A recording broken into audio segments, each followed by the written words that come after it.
forewarning, there is a very, very, very intense thing we have to go through today. It is steeped in the worst levels of transphobia you will ever hear.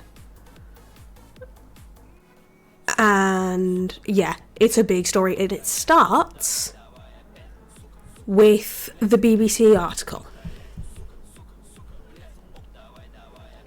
from last week that I spoke about on Kev's panel. I will go through it again while we're here. Now, I'm not going to deny, to start off with, I'll say this now, there are crackpots in every fucking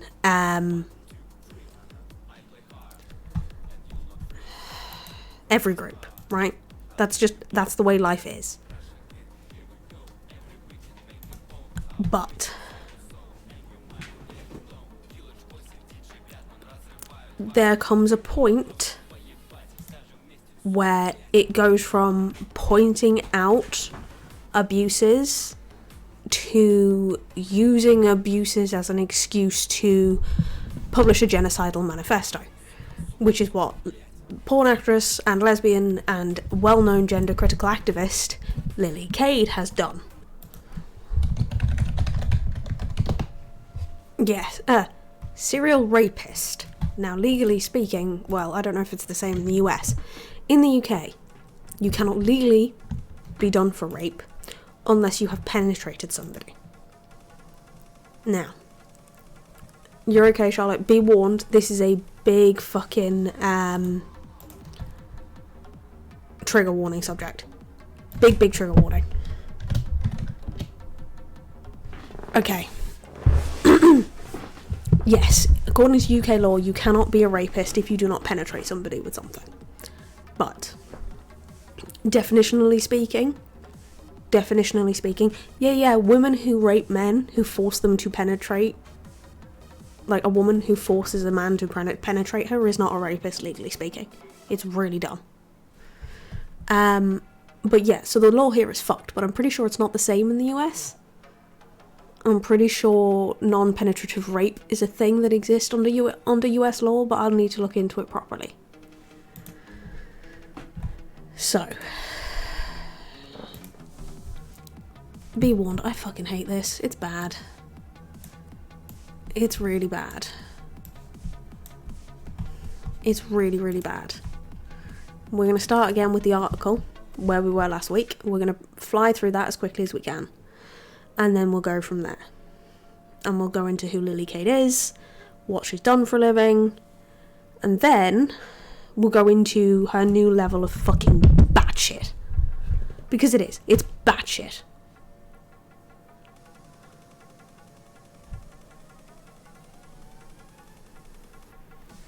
Yeah, I don't think she would.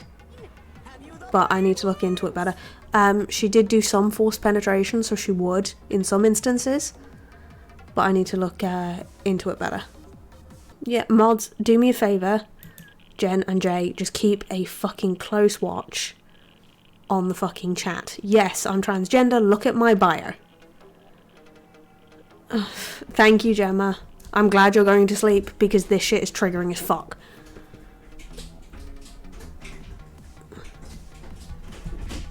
That's correct, suck on a bullet.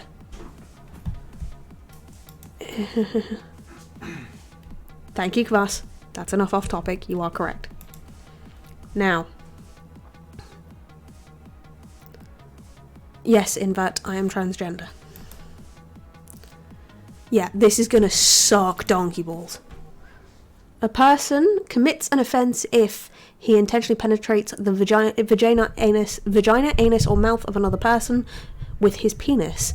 If B does not consent to penetration, and A does not reasonably believe that B consents.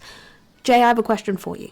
Does it count as rape if a lesbian uses a strap-on or a random item to forcefully penetrate somebody? Or if a woman uses something to forcefully penetrate somebody, legally speaking. Because that's the thing here. Okay. So the BBC article was headed, "We're being pressured into sex by some trans women," by Caroline Lowbridge. Is a lesbian transphobic if she does not want to have sex with a trans woman? Some lesbians say they are increasingly being pressured and coerced into accepting trans women as partners and then shunned and even threatened for speaking out. Assault by penetration, but it carries equal sentencing, right? So for all intensive purposes, it is rape, they just won't call it that. Okay. Good night, Gemma. Several spoke to the BBC, along with trans women who are concerned about the issue too. I've had someone say they would rather kill me than Hitler, says 24-year-old Jenny. They said they would strangle me with a belt if they were in a room with me and Hitler. It was so bizarrely violent just because I won't have sex with trans women. Jenny is a lesbian woman. She says she is only sexually attracted to women who are biologically female and have vaginas. She therefore only has sex and relationships with women who are biologically female. Invert, stay on topic or get the fuck out, I don't care which. Jenny doesn't think this should be controversial, but not everyone agrees. She's been described as transphobic, a genital fetishist, a pervert, and a TERF, a trans-exclusion radical feminist. Now, it is not transphobic to have a genital preference. Number one, right? It's just not. And yes, there are crackpots in every group of people, which means there is a very small amount of trans people who will argue that it's transphobic to have genital preference. It's not. It's uncontrollable. Because some people have genital aversions, Leith. Thank you, Jay. There's a common argument that they try and use that goes, if you met a woman in a bar and she's really beautiful and you got on really well and you went home and discovered that she has a penis, would you just not be interested, says Jenny, who lives in London and works in fashion. Now, most trans women do not make this argument. The argument that is made goes as far as here and does not mention a penis at all, because the problem you'll find for the most part is that a TERF will meet a trans woman they're into, like particularly a lesbian one, meet a trans woman they're into, they'll be really attracted to her, get on really well, go home and discover that she's a post-op trans woman. And that will make them go, ick, trans. That's a problem. That's a bit transphobic. If they match up with all of your preferences and you're still saying no because you're transgender, because they're transgender, that's a bit, you know? And she goes on to say, I just don't possess the capacity to be sexually attracted to people who are biologically male, regardless of how they identify. So that is borderline. Yeah, bullet, for a lot of them it is. They don't give one when they're misgender, but suddenly they fear the label of transphobe. Yeah. That's because it's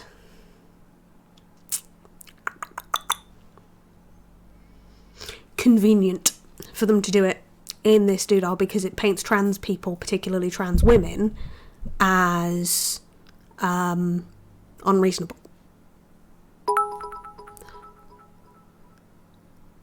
That's something for fine. bills Thank and kids. you. Need to watch a bit more before eventually committing to subscription SRY. That's fine. Is it Jervan? Is that how I say that?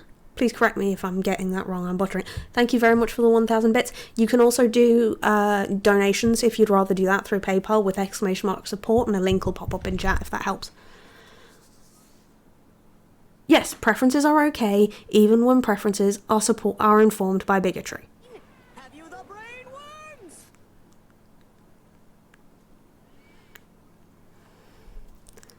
Just ban that person, Jen, please. I know who that is. Yeah, just kick him out. Thank you, Che. I became aware of this particular issue after I wrote an article about sex, lies and legal consent. Several people got in touch with me to say there was a huge problem for lesbians who were being pressured into accepting the idea that a penis can be a female sex organ. I knew this would be a hugely divisive subject, but I wanted to find out how widespread the issue was. Ultimately, it's been difficult to determine the true scale of the problem because there's been little research. Yeah, that's fair, Jevon. Not wanting to sleep with a trans woman is not transphobic. Excluding all trans women, regardless of genital status, from your potential dating pool if you are into women, then yes, you are transphobic. It's pretty simple.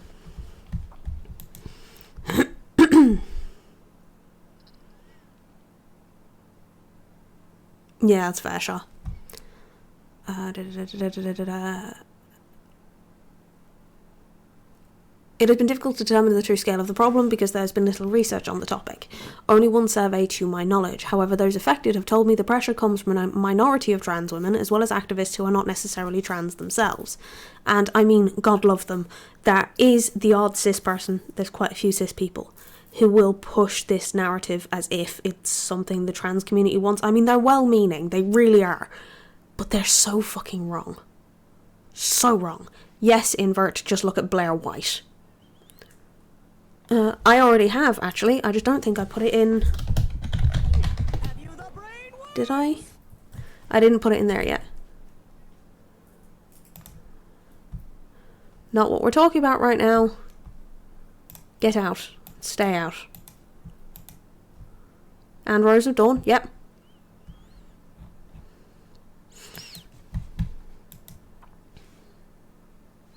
No, I'm an anarchist.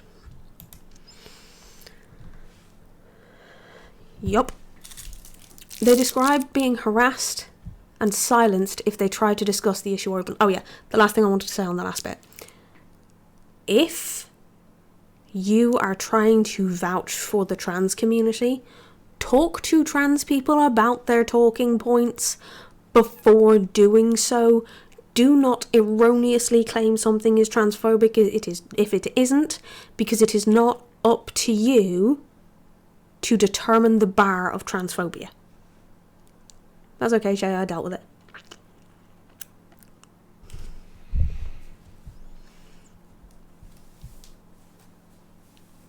It didn't for me. Oh, you've got the doodah.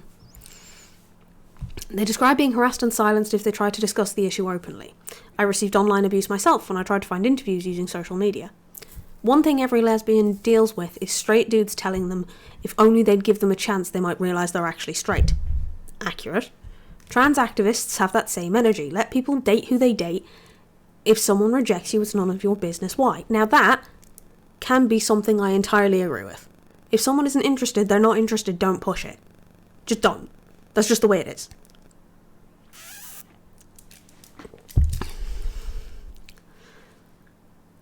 One of the lesbian women I spoke to, 24-year-old Amy, told me she experienced verbal abuse from her own girlfriend, a bisexual woman, who wanted them to have a threesome with a trans woman.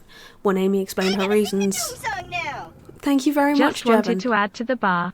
That's very kind of you, thank you. Who told me she experienced verbal abuse from her own girlfriend, a bisexual woman who wanted them to have a threesome with a trans woman. When Amy explained her reasoning for not wanting to, her girlfriend became angry. The first thing she called me was transphobic. Amy said she immediately jumped to make me feel guilty about not wanting to sleep with somebody. She said the trans woman in question had not undergone genital surgery, so still had a penis. I know there's zero possibility for me to be attracted to this person. That's fine.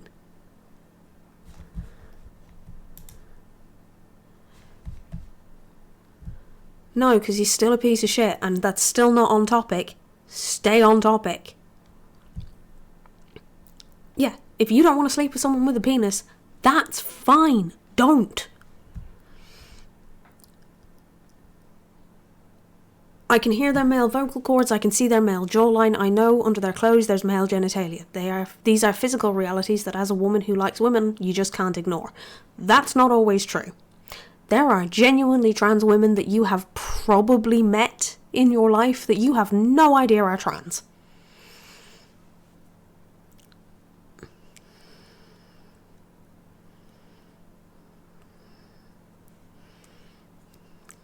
Mm-hmm.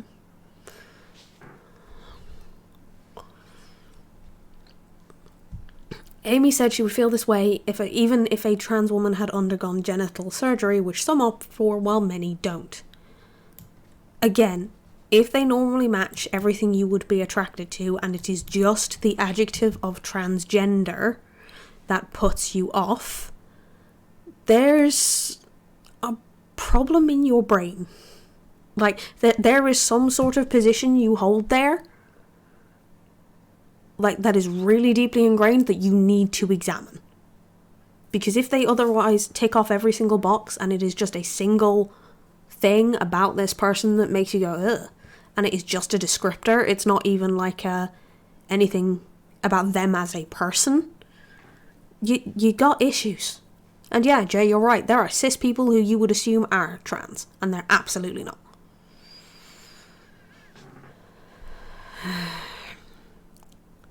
Soon afterwards, Amy and her girlfriend split up. I remember she was extremely shocked and angry and claimed my views were extremist propaganda and inciting violence towards the trans community, as well as comparing me to far-right groups. That's a bit much. That's not how you de-radicalise somebody, and that's absolutely not how you point out how someone could be using a descriptor in an disingenuous kind of manner.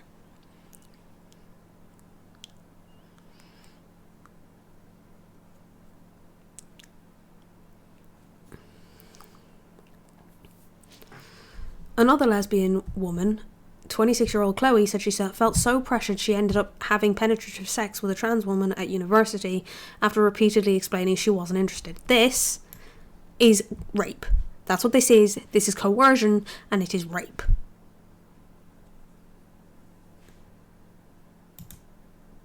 If someone says they're not interested, you do not then push so they will have sex with you.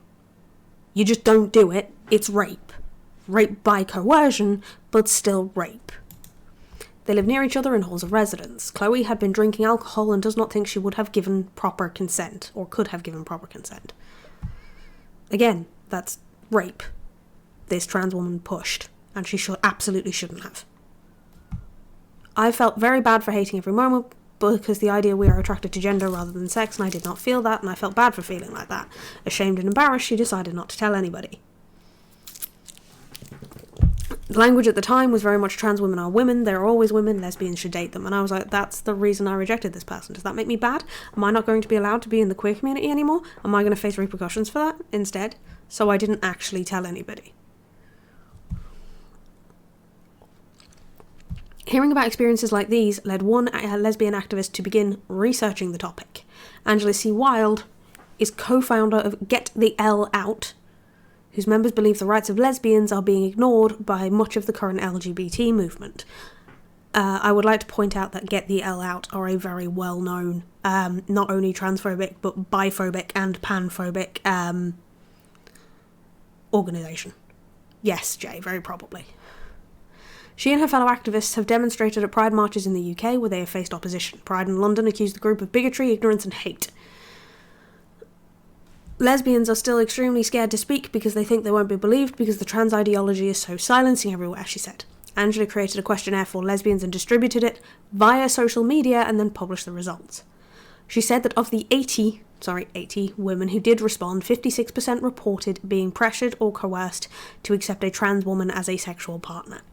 And again, most people who self-report being coerced into rape or sexual assault are being honest. Like, that is a true fact, they just are, okay? And I am never ever saying that there are not predators in the trans community, because there absolutely are, right? I'm going to make that very clear. However, painting it in such a crucial time as this, in the fight for trans rights, and the fight against an attempted apartheid state, or in some cases genocide, is a very big fucking concern.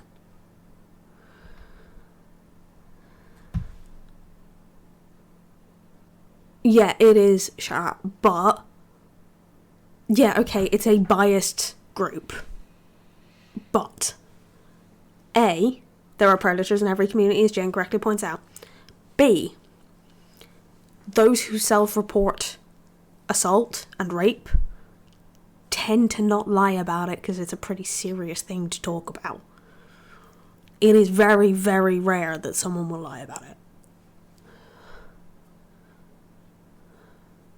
Yeah, Mosh.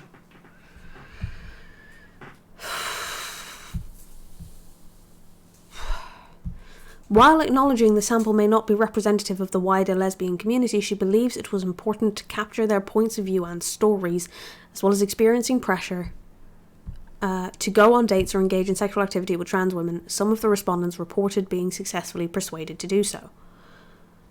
I thought I would be called a transphobe, or that it would be wrong of me to turn down a trans woman who wanted to exchange nude pictures, one wrote. Young women feel pressured to sleep with trans women to prove I'm not a TERF. One woman reported being targeted in an online group. I was told that homosexuality doesn't exist, and I owe it to my trans sisters to unlearn my genital confusion so I can enjoy letting them penetrate me. Yeah, if someone actually said that to this person, they are fucking unhinged. They just are. That's just the way it is. Thanks, Letha. I'll look in just a second.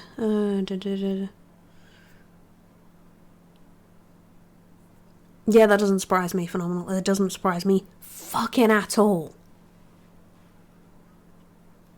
Get the hell out, hijack London Pride 4 to 5 years ago, blocked the parade until they were allowed to lead the parade, where they were handing out flyers that labelled all trans women as rapists and harassed trans women in the crowd. Sometimes humans are unhinged. Who knew?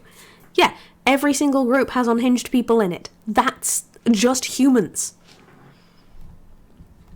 One compared going on dates with trans women to so-called conversion therapy, the controversial practice of trying to change someone's sexual orientation. I knew I wasn't attracted to them, but I internalized the idea that it was because of my trans misogyny, and that if I dated them for long enough, I could start to be attracted to them. It was DIY conversion therapy, she wrote. I don't think that's a fair analogy. I don't think that's a fair analogy at all. Another reported a trans woman physically forcing her to have sex after they went on a date. That's just rape. That's rape. Rape is what that is. And again, there are not jobs in every community. There are predators in every community. Maybe let's just not rape people, no matter what community we're a part of.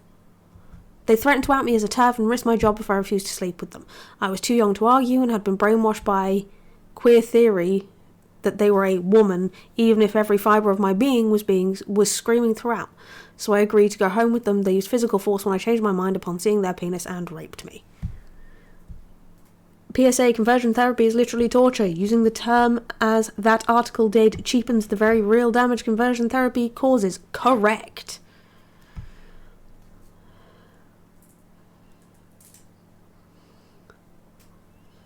Yeah, okay, Mosh. Says the guy who knows that 99% of metalheads are fucking Nazis.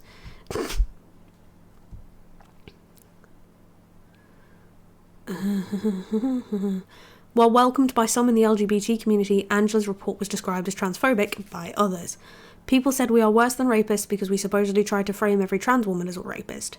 This is not the point. The point is that if it happens, we need to speak out about it. Yeah, it does need to be talked about, but it needs to not be talked about in a way where it's painting all trans people as predators. Because that's not the reality.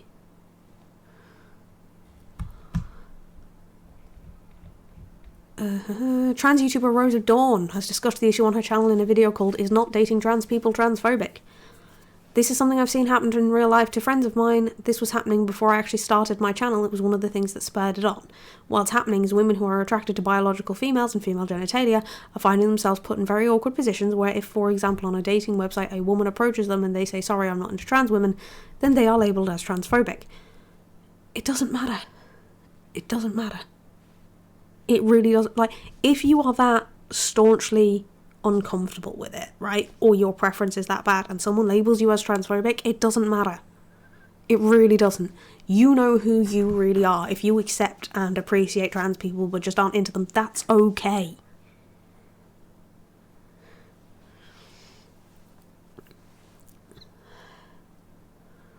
True that. Rose made the video in response to a series of tweets by trans athlete Veronica Ivy, then known as Rachel McKinnon, who wrote about hypothetical scenarios where trans people are rejected and argued that genital preferences are transphobic. Yeah, no they're not. I asked Veronica Ivy if she would speak to me, but she didn't want to. Apparently, by the way. A load of people they said they reached out to in this article did give interviews, and the BBC never published the articles. The quotes, even, the interviews, never published them.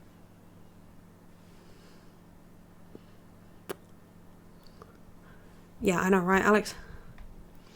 Rose believes views like this are incredibly toxic. I do as well. That's something I agree with her on, surprisingly. She believes the idea that dating preferences are transphobic is being pushed by radical trans activists and their self-proclaimed allies who have extreme views which don't reflect the views of trans women she knows in real life. Certainly, from my own friends group, the trans women I'm friends with, almost all of them agree lesbians are free to exclude trans women from their dating pool. However, she believes even trans people are afraid to talk openly about this for fear of abuse. Yeah, people need to stop giving a shit what other people think of them. That's one big part of this, is like a lot of people need to just stop giving a fuck about what other people think. The trans activist side is incredibly rabid against people who they see as stepping out of line. Debbie Hayton, oh look.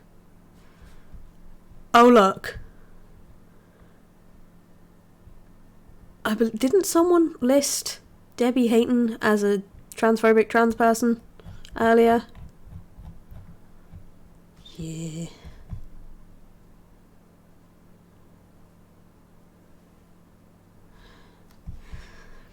Debbie Hayton, a science teacher who transitioned in 2012 and writes about trans issues, worries some people transition without realising how hard it'll be to form relationships. Although there is currently little data on the sexual orientation of... Yeah, I thought so, Leith. Of trans women, she believes most are female attracted because they are biologically male and most males are attracted to women. That is the biggest pile of shit I've ever heard in my life. I mean, yes, okay, most people are straight. Okay, but like 1 in 4 are gay, I believe. Like, that's not that rare. It's like a quarter of the population. What? And that's just gay, that doesn't include anything else. Yeah, sexuality, massive spectrum. Most people, really flexible. So when trans women are trying to find partners, when lesbian women say we want women and heterosexual women say they want a heterosexual man, that leaves trans women isolated from relationships and possibly feeling very let down by society, angry, upset, and feeling that the world is out to get them, she said. This is the most fucking projection shit. Debbie thinks it's fine if a lesbian woman does not want to date a trans woman, which yes, it is. But is concerned, yes, that some are being pressured to do so. I am also concerned. Oh, really? The last I knew it was like a quarter of the population are gay, but it leaves out like bi and pan and ace and so on and so on. Sexually hilarious. No, that's me, darling. That's being pansexual.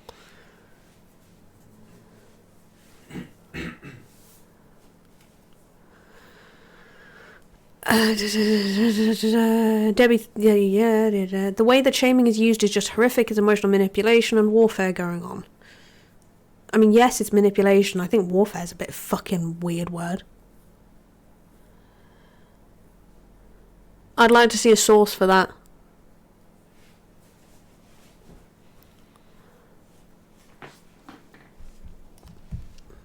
These women who want to form relationships with other biological women are feeling bad about that. How did we get there? Yeah, that's fair, Leith. Stonewall is the largest LGBT organisation in the UK and Europe. I asked the charity about these issues, but it was unable to provide anyone for an interview. Doubt. However, in a statement, Chief Executive Nancy Kelly likened not wanting to date trans people to not wanting to date people of colour, fat people or disabled people. She said sexuality is personal and something which is unique to each of us. There is no right way to be a lesbian, and only we can know who we're attracted to.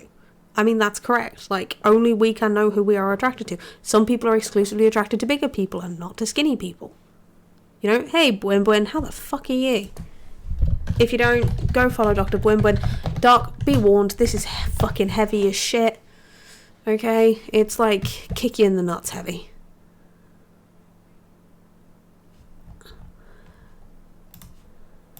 Dr. Bwim, for those of you who don't know, does an awful lot of philosophical content. He's clever as shit.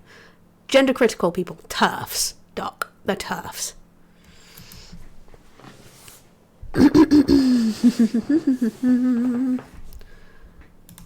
Let me have a look at this. Okay, agree. 1454.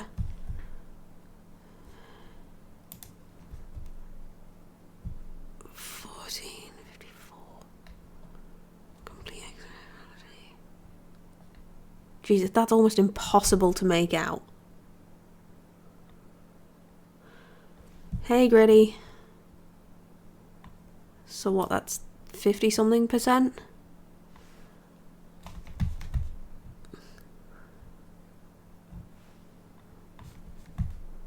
That's really hard to make out. Prevalence by percentage. And then mostly heterosexuals like 10%. Bisexuals like 2%. Completely homosexual, yeah. Source publication. Okay. Can someone look up J. Michael Bailey for me, please?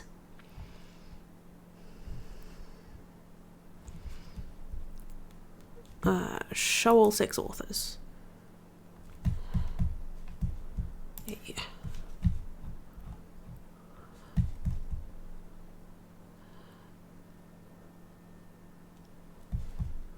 Yeah, there is a TERF that is actively calling for our genocide. Doc.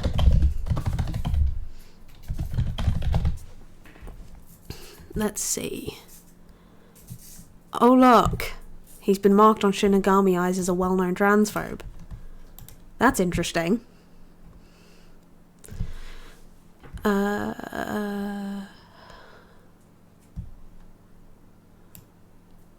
Sorry, I have to Google this.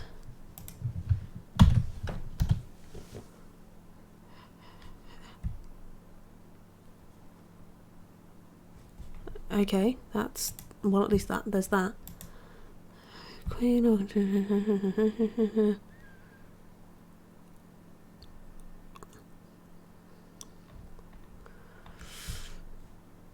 Texan...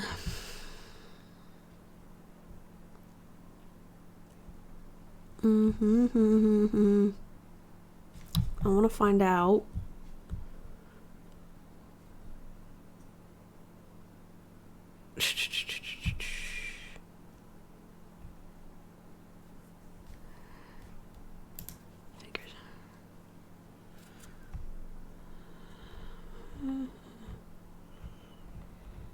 Oh, that's almost impossible to see.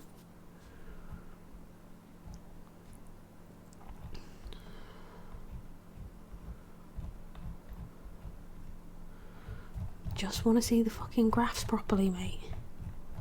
That's it. Okay, that just brings me back there. That's annoying. I'm gonna need to look into that a bit more.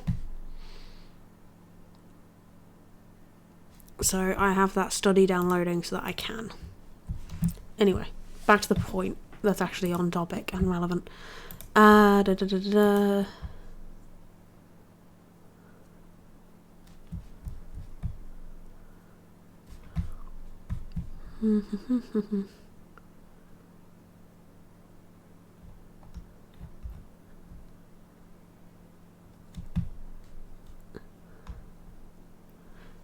Anyone who uses the term autogynephilia is waving a big old red flag.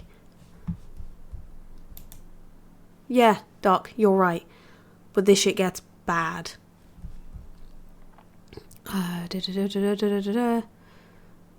Nobody should ever be pressured into dating or pressured into dating people they aren't attracted to. But if you find that when dating you are writing off entire groups of people, like people of colour, fat people, disabled people, or trans people, then it's worth considering how societal prejudices may have shaped your attractions. It's interesting to look inwards like that and to think about where some of your innate, like, preferences come from. That's not, like, an unpleasant thing to say. Yeah. LGBT Alliance.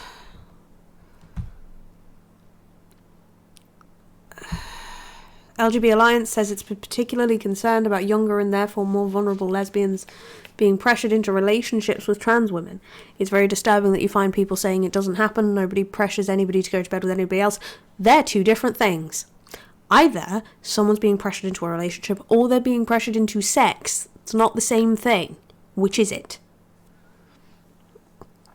But we know this isn't the case.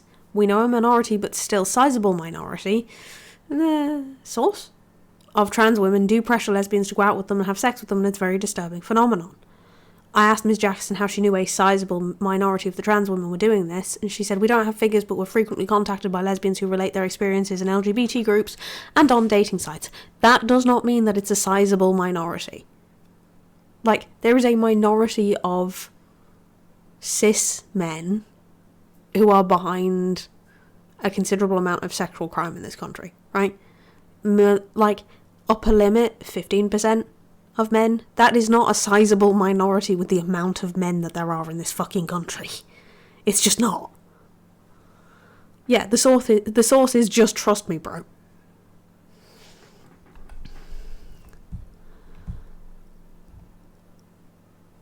Why does she think there's been so little research?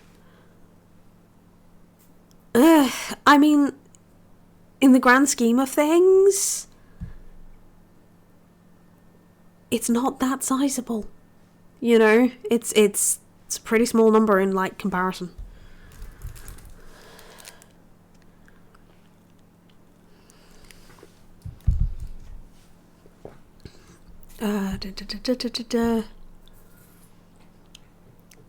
I certainly think research on this topic would be discouraged, presumably because it would be characterised as a deliberately discriminatory project, she said.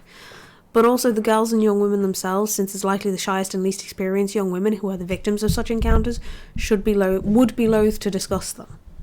I think you're making an awful lot of assumptions based on something there's no research into.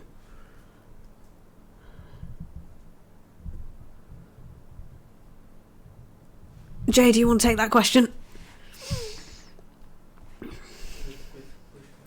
Leith's question. Oh. How long have they done that for? Since pre-Cameron came in. I mean, they did it with Jews before that, when fucking Enoch Powell was a thing, and when fucking Oswald Mosley was a thing. Like, this is nothing new.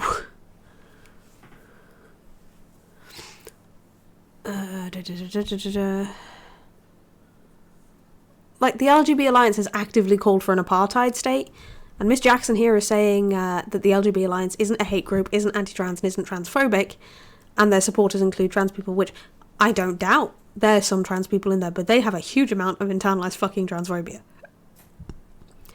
The word transphobia has been placed like a dragon, in the path to stop discussion about really important issues, she said. It's hurtful to our trans supporters, it's hurtful to all our supporters to be called a hate group when we're the least hateful people you can find. Sweetie, calling for an apartheid state is pretty fucking hateful. Go talk to the South Africans. I'm pretty sure they'll be able to educate you on the subject. Oh yeah, this openly, Leaf. True, Jables. The term cotton ceiling is sometimes used when discussing these issues, but it is controversial. It stems from glass ceiling, which refers to an invisible barrier preventing women from climbing to the top of career ladders.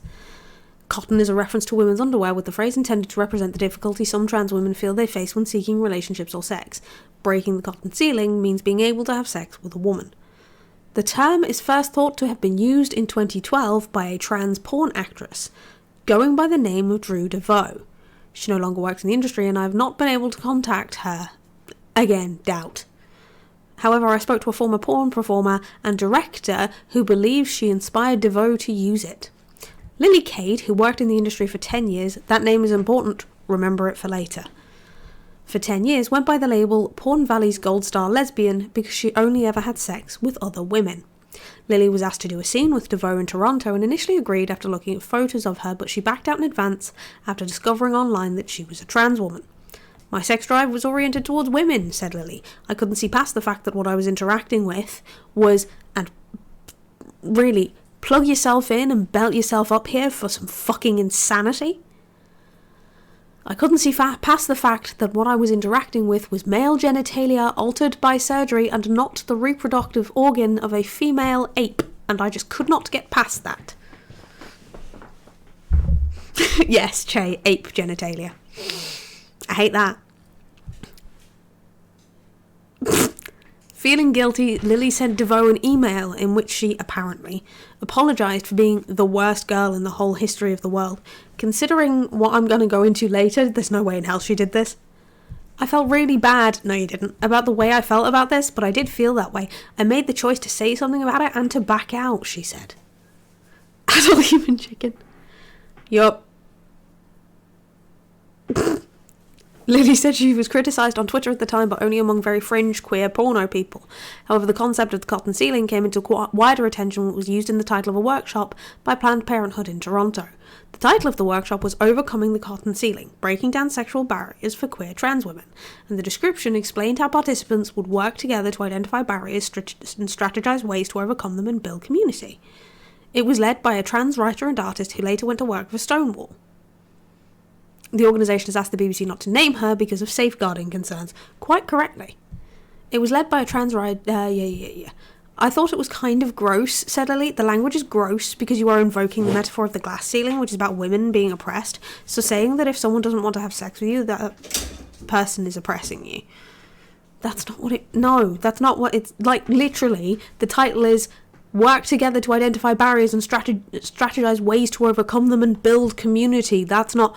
We're so oppressed because nobody wants to fuck us. That's not the same thing.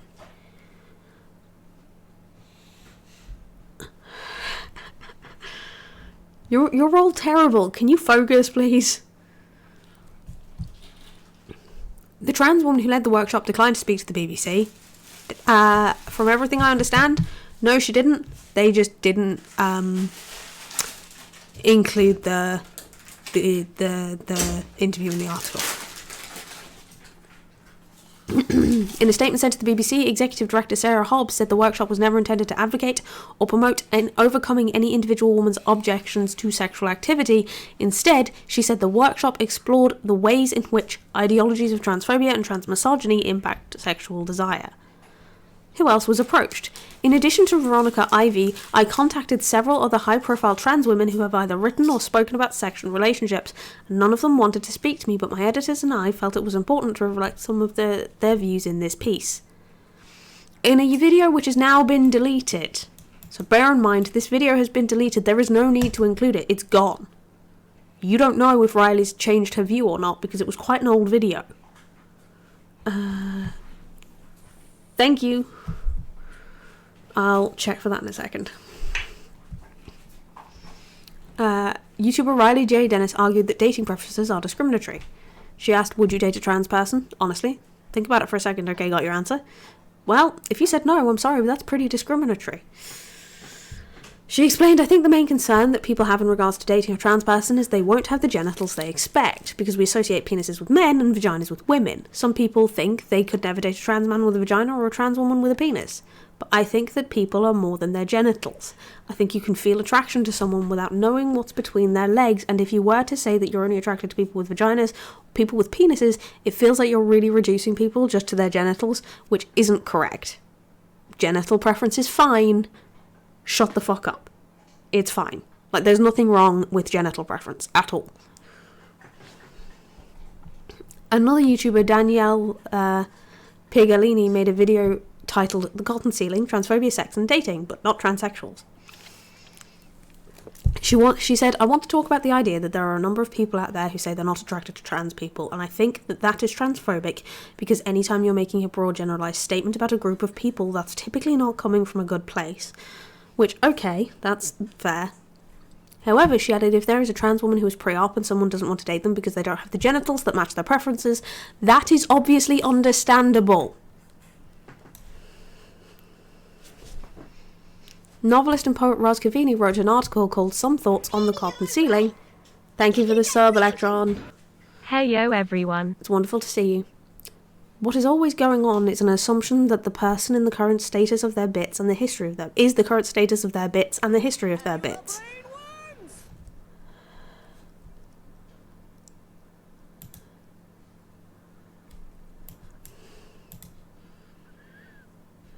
That is the weirdest fucking shit. Thank you, Jay.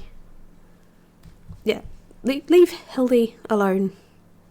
Don't objectify Hildy. That's weird and gross. Don't do it. Also, I'm not just into men, I am also into women. But, I mean, at least they accidentally validated my gender. Have you the brain worms? Hey, Crank. It's wonderful to see you. I hope you're well.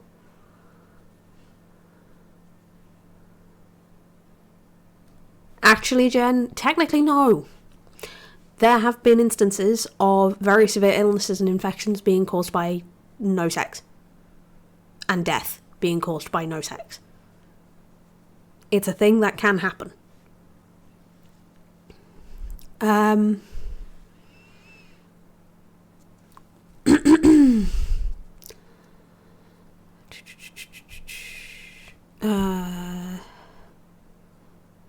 Yeah, Ros Cavini wrote an article called Some Thoughts on the Cotton Ceiling and another called More Cotton Ceiling. What is always going on is the assumption that the person is the current status of their bits and the history of their bits, she wrote in the first article, which is about as reductive a mode of sexual attraction as I can imagine. While this debate was once seen as a fringe issue, most of the interviewees who spoke to me said it has become more prominent in recent years because of social media. Annie O'Brien, a spokeswoman for a New Zealand group called Speak Up for Women, created a TikTok video aimed at younger lesbians. Annie, who is 30, told the BBC she is concerned for the generations of lesbians who are now in their teens. That's okay, Grank. You're very welcome. You're following now. Yeah, exactly, Jay. What we are seeing is a regression where once again young lesbians are being told, how do you know you don't like dick if you haven't tried it? Generally, no. That's not what anyone's being told for the most part. And again, you will find the crazies. The crazies exist. But they're really not as common as people are making them out to be.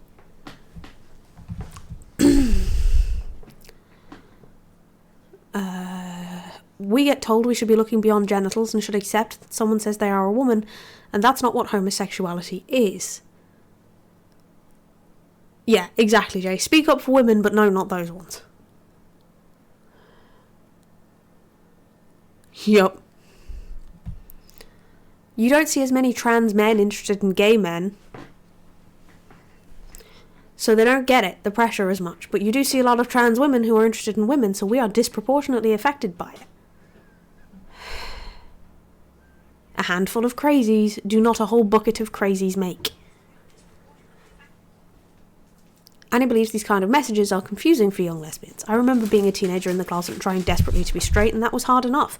I can't imagine what it would have been like if I'd finally come to terms with the fact that I was gay, to then be faced with the idea that some male bodies are not male, so they must be called so they must be lesbian, and having to contend with that as well.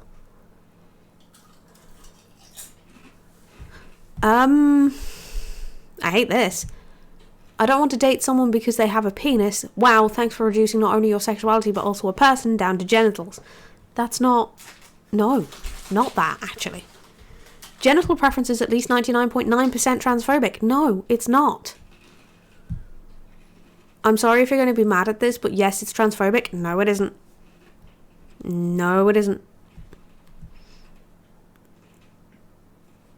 Calling trans women men is transphobic, yes. But calling a genital preference transphobic is dumb.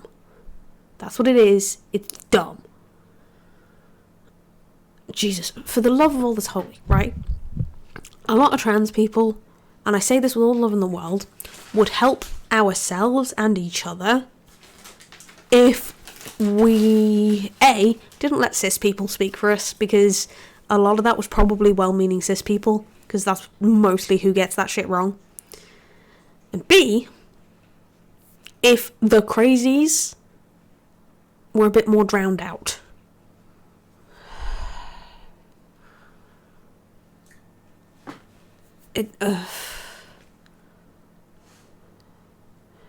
Yeah, I do vaguely know about that, Leaf, as well. Like, I know there was, like, a false flag thing as well, so it's hard to say what is well-meaning cis people, what's false flag shit, and what's, like, actual trans people being predatory and weird.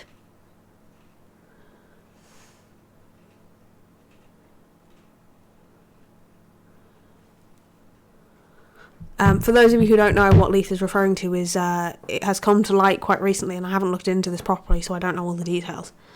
The gender-critical women were found putting stickers up around, I think it was London, talking about how having genital preferences was transphobic. To try and make trans people look bad. No, shout about how much genital preferences are fine. Could you open a private DM chat between you and me and send me those, Leith, please?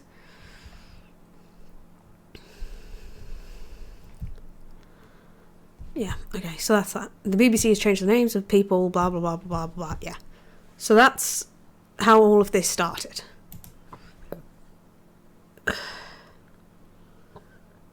Yes, Jay, I think you're correct, because a lot of people don't know much of a difference. Take care of yourself. What?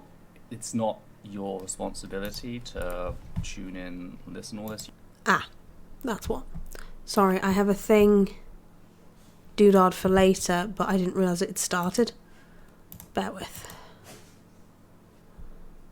The problem is if you post them in the roundtable channel, I'm likely to lose them, Leith.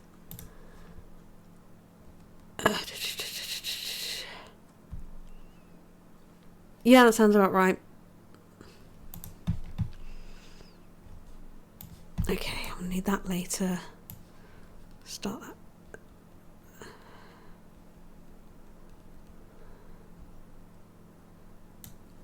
Okay. Right, there is going to be a video we're going to watch about this in a little while.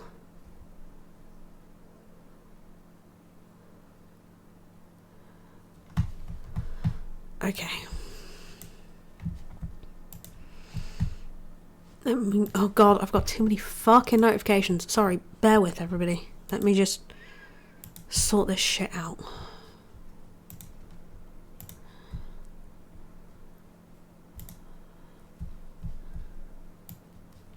No, not... Can you fuck off? Jesus. Okay. What's that the about us for?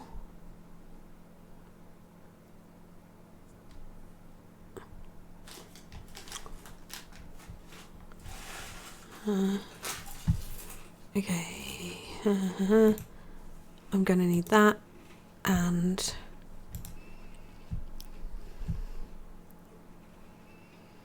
oh god, so the group that it was carried out in, I have their about us in front of me. Get the hell out, yeah. Of course it is.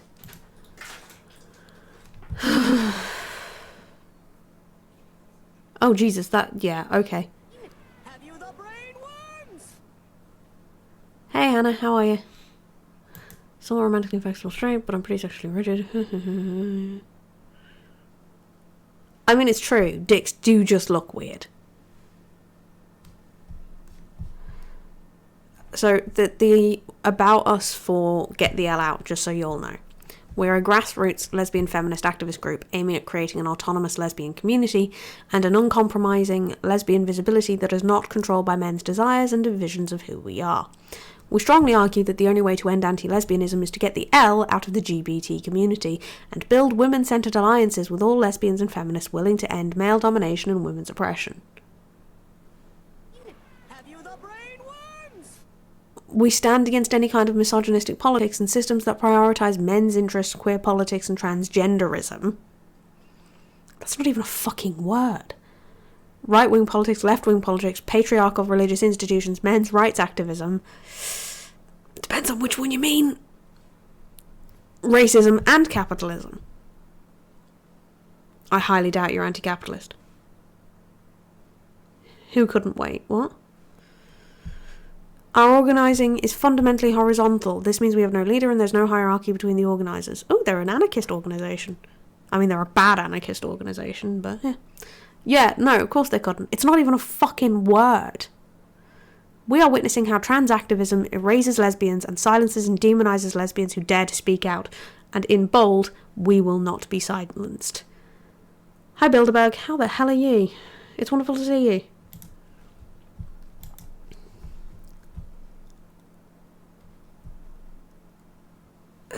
I hate this.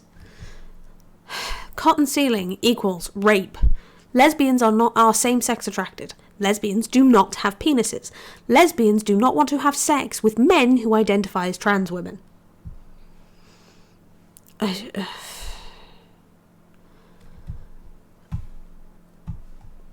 LGBT community, including pride events and marches, are denying the definition of lesbianism, defining lesbianism's exclusive same-sex attraction as hate speech.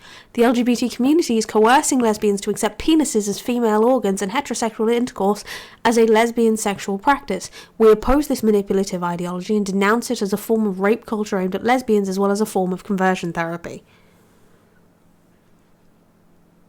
Don't, Jay, because I swear to God, and I will show you this later, that fucking Lily Kane fuckwit unironically uses a fucking red-pilled analogy in a load of her anti-trans shit, which is A, hilarious because The Matrix was written by trans women, and B, is extra hilarious because it's the men's rights fucking thing. Like, what? She's fucking insane.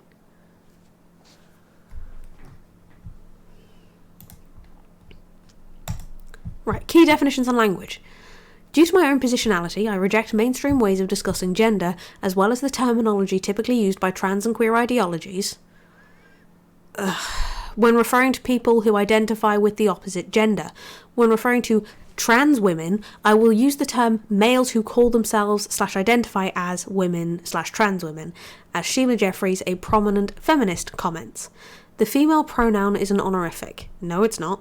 A term due to women as members of a sex caste that have survived subordination and deserve to be addressed with honour. Men who transgender, which just grammatically is bollocks, cannot occupy such a position. I will use the pronoun associated with their biological sex, he, when referring to a trans woman. Yeah, they're not fucking transphobic. Okay. Gender critical, Jamie. They're transphobes. Oh yeah, no coherence.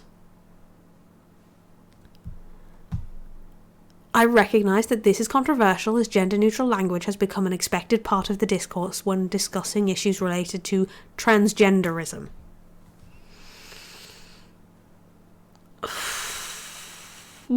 Yep. Yeah, Alex. Yep.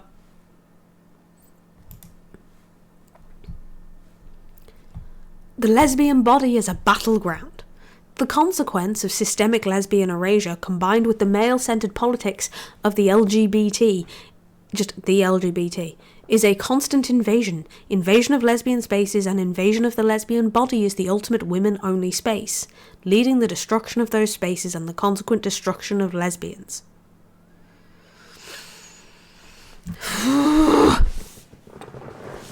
Raymond's work in The Transsexual Empire, excuse my physical reaction there, was the first to address transgenderism critically from a lesbian feminist perspective. In 1995, Raymond firmly attacks the ethics of a medicalized industry profiting financially from the physical castration of members of the community who suffer from failing to fit into the rigid sex stereotype mold. She attacks the individualization and medicalization of what she sees as a political problem, a morally questionable, detrimental to society, and anti-feminist.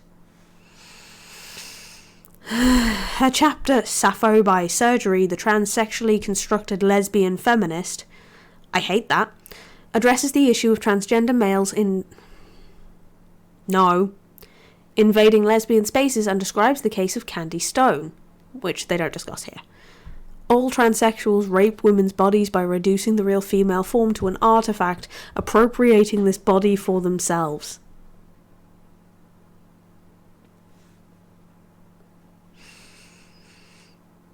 Who can bet what adjective I'm going to use this time?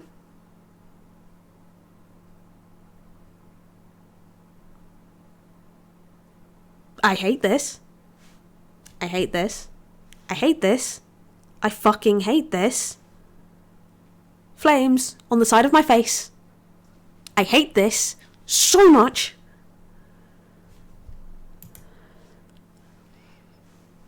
We'll have a short one, yeah.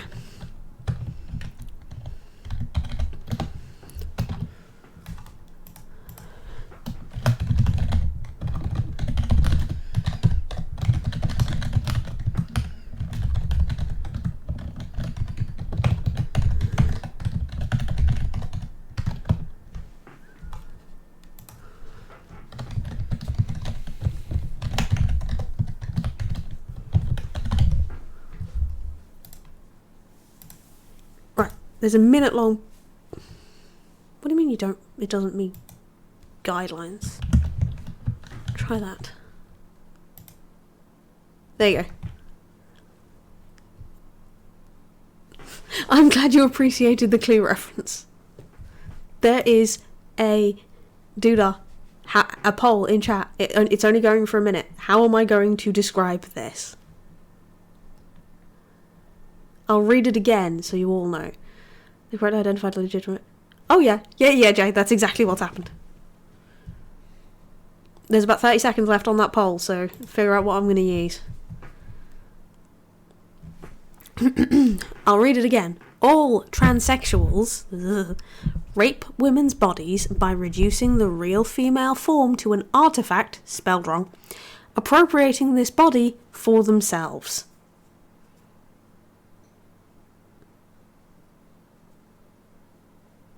Refresh your page, Shah.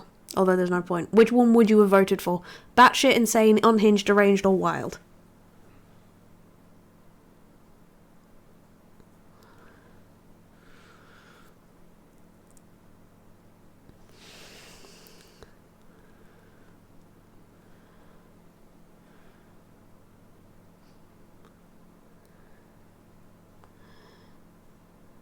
Wait for Shah to answer the question.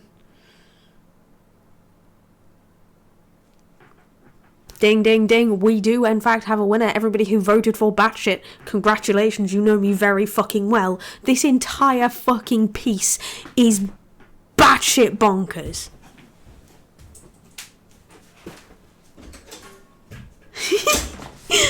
Jay, I love you. I just... When Raymond explained that transsexuals rape women's bodies... Did she foresee that today those rapes would leave the symbolic to become an embodied reality for the lesbians who do not manage to escape the queer narrative, despite it being written more than 20 years ago? Raymond's analysis remains as relevant as ever, precisely because nowadays males who call themselves lesbians do not typically have castrative surgery. That's not true. Most lesbian trans women do. I hate this. I hate this. I hate this. I hate this.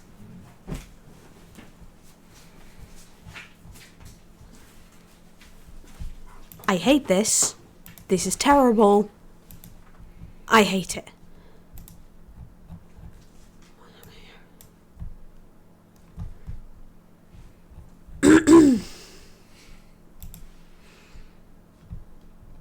Oh my god. Just why? Fucking hate humanity. What am I looking for? I have a link here somewhere there. Okay. So, my scientist on Twitter. With the Lily Cade stuff blowing up, I'm already seeing GCs being all, well, she's just one person, this doesn't invalidate the rest of the story. So let's take a look at some of the rest of the story. Let's take a look at the infamous 80-person survey. It was a survey published by Get the L Out, and here is how the BBC describes the group while introducing the survey. Get the L Out, whose members believe the rights of lesbians are being ignored by much of the current LGBT movement, as we read earlier, right? Here is how the group's website describes themselves. Note, they consider transgenderism a misogynistic system that they stand against. So we went through that already. The reason why I am looking at the group before looking at the report is because it's important. We all know that research can be biased and manipulated through various methods, so it's important to know about a group doing research and their stances.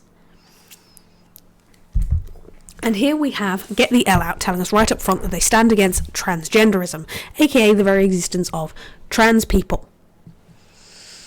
Scroll down their website just a bit and they get right into the cotton ceiling stuff. Note that it's not just that they don't want to have sex with trans women, they can consider trans women to be men. All of this screenshots I've already gone through, okay? Now, getting to the report itself, you can see this insistence that trans women are men continues. The introduction of the report is also quite approving of Janice' morally mandate out of existence, Raymond. I'm not going to spend too much time on the report's introduction, just enough to give you a clear idea of where they're coming from if the website alone somehow didn't. One final bit before I get to the findings. Apparently, Angela Wilde had to be convinced by Get the L Out's ethics committee to use the term trans woman in the survey, as opposed to men identify as trans or whatever it was she wanted. We've got a research tools and methods screenshot here. The research was initially planned to be a series of interviews conducted with women who would be pre-selected after taking part in the questionnaire. After careful consideration, a questionnaire was deemed more suitable in order to map an under-researched issue. A questionnaire enables the researcher to ask respondents a wider variety of questions in a short space of time, and gives respondents the chance to complete the questionnaire in their own time. The survey comprised of 30 questions about a lesbian's experience. It had sections relating to the following subjects: respondent identity, their experiences in queer groups, and on lesbian dating sites. They just say LGBT, but you know. Their experiences interacting with men who identify as trans women as potential sexual partners. For the purpose of the survey, I used this queer terminology trans women as advised by the ethics committee. The ethics committee believed that the survey should be objective, but did bear in mind objective is in air quotes. But did consider that the term trans women is not an objective term, did not consider that the term trans women is not an objective term and is far less widely accepted than they claimed. It is an objective term. Like, scientifically speaking, it is probably one of the most objective terms there is. A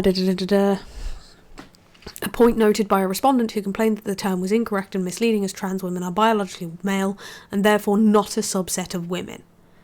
Ugh. The survey was sent to women-only and lesbian-only groups on social media, as well as to individual lesbians in my own networks. As such, the sample does not claim to be a representative sample of the lesbian community. However, the research was to capture the points of view and stories of many until now silenced lesbians. Again, this is the only research the BBC article cites, and this is the way the person conducting it behaves, her actions and viewpoint. The survey was about more than just sexual coercion, by the way. It covered a few other topics. For example, apparently 50% of the people who responded said they'd been kicked out of LGBT groups. And there's another screenshot here. 50% of women reported being excluded from their LGBT groups. The reason for their removal was made clear. Questioning any aspect of the queer doctrine results in women being labelled transphobic, resulting in a ban. Respondents were banned for sharing articles from feminists their groups disapproved of, for stating biological facts about sex and anatomy, such as just females have periods, which is just not true at all, actually. Not only do trans men have periods, but cis men have hormonal changes over a longer time that are very similar to periods. Men periods exist. Exactly, excluded may not mean ban. Many lesbians reported being excluded if they mentioned, for example, lesbians don't like penises or have sex with people who have or had penises. Several respondents had left the groups themselves due to intimidation or before being pushed out. Women who are still in LGBT groups that have not been excluded because they report not being open with their views. Sure. This little bit about dating sites is very telling. Even if there is no coercion or pressure, the very presence of a trans woman is a violation, saying the quiet part out loud there. Yeah, some women don't have periods.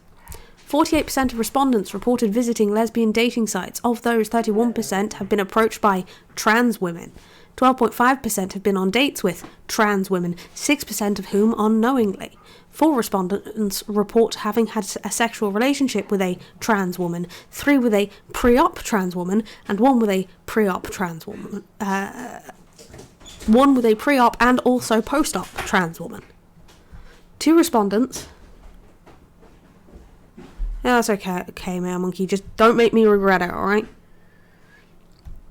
2 respondents were not aware that the person they were about to have a sexual relationship was a biological male. If those trans women were pre-op, we can argue that these constitute cases of rape by deception. A woman is a woman is a woman. Our respondent explained that on dating sites, half the matches she received were from trans women. Yeah, so bear in mind, 6% of people had been on dates or were approached by a trans woman without knowing they were trans women. 6% of 56. Someone remind me of how to find a percent.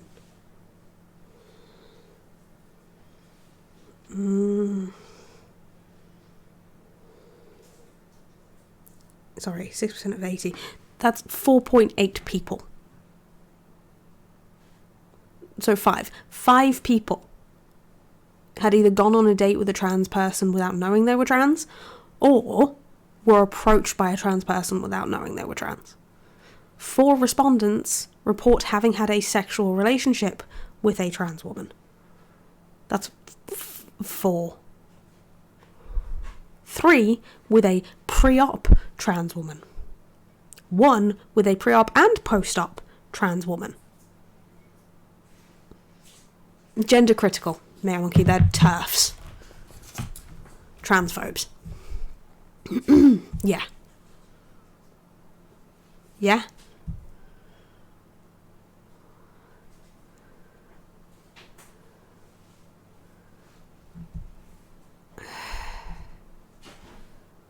Yeah. A woman described feeling violated when she realised the person she'd shared an intimate messages with online was a man. Another respondent reported that 90% of the messages she receives comes from trans women. Although she stated she's never felt coerced or intimidated, many women experience the very presence of a trans woman as violation.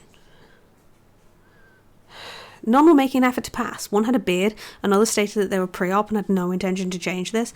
There are so many men that appear as women on dating sites, it makes me paranoid that someone I match with could be a man. Bye, mask.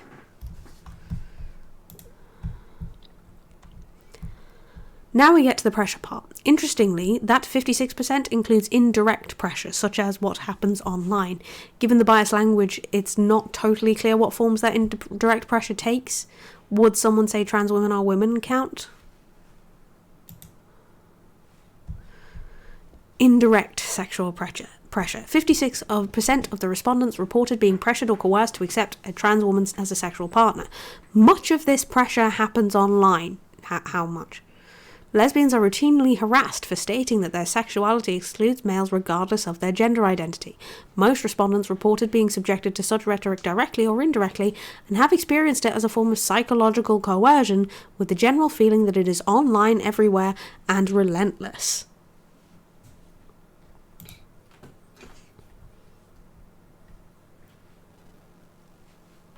Anyone got something they want to add to that? Or should I just call it insane and move on?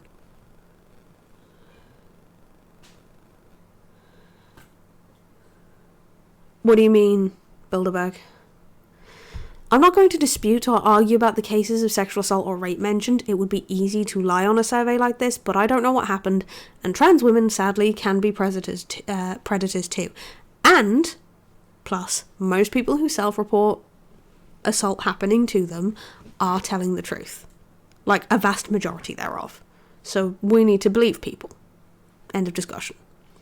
Nor am I going to argue against the cases where it's reported people were directly guilt-tripped, etc., into sex. That's still rape. Again, I don't know what happened. Instead, I'm going to show a few how the survey's horrible methodology conflates things together. I've already mentioned the bad indirect pressure section, which relies on questionable language, but wait till you get to the deception section. This is the entire section in the findings. Several, unnumbered, respondents discussed their experiences of deception while being approached by trans women they assumed to be women. They reported feeling betrayed and violated. You getting ready to walk the dog, baby? Okay. Only once I was going to do a 3-way, and one of the women was trans but passed very well, and I was initially fooled until her partner told me. Fortunately, there was no genital sex and they were pre-op. I freaked out afterwards. A respondent recalls being approached by an androgynous-looking person for a date. After sex, the person revealed being a post-op trans woman. Shocked, the respondent remained in the relationship until she realised that she was in a relationship with a man who acted like a man.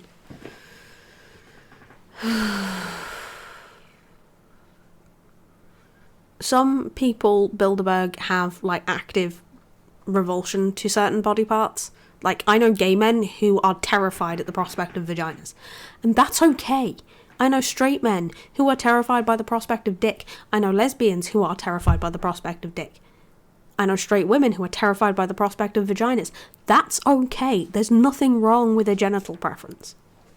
The problem comes when you're like this, and you end up dating somebody who is a post-op trans woman, you are into them, and you just like, well, we broke up, so they're a man now. Because that's effectively what this is. Honestly, despite there being so little, I could go on for so much. There is so much wrong with this section, and so reveals the hatefulness of their ideology. Let's look at this part first. Notice something missing? Where is the deception? Only once I was going to do a three-way, and one of the women was trans but passed very well, and I was initially fooled until her partner told me. Fortunately, there was no genital sex, and they were pre-op. I freaked out afterwards. Okay. They were going to have three-way sex. They were told one of the women was trans. They freaked out. How did the trans woman deceive them? The answer is in that passed very well.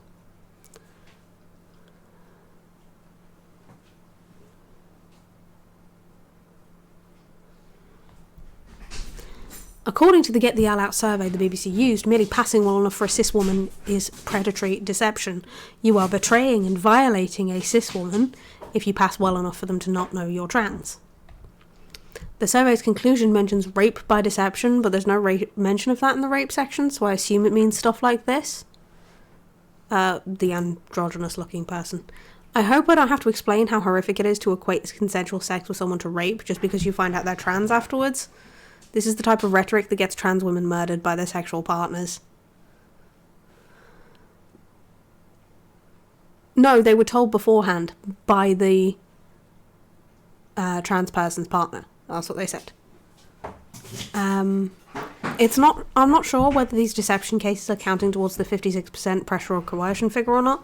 Some of the earlier sections, like the LGBT groups thing, I'm pretty sure probably didn't, but the deception section occurs after they start talking about pressure, coercion, sexual assault, etc., and is followed by this. So my guess is they're probably counting a trans woman passes and expresses romantic interest as coercion, but I can't say for sure. Queer ideology combined with guilt tripping were reported to be effective strategies to persuade women to sleep with trans women against their will. The woman above, who had sex with a post-op trans woman, stated that she had bought into the propaganda that sex doesn't matter. Women in the 18 to 24-year-old age group appeared particularly vulnerable to these strategies. Young women explained how they were pressurised to accept a trans woman as a sexual partner. I thought I'd be called a transphobe, or that it would be wrong of me to turn down a trans woman who wanted to exchange nude pictures. Young women feel pressured to sleep with trans women to prove I'm not a TERF. I highlighted queer ideology there to show how they are conflating things, because you might ask, what is queer ideology, according to them?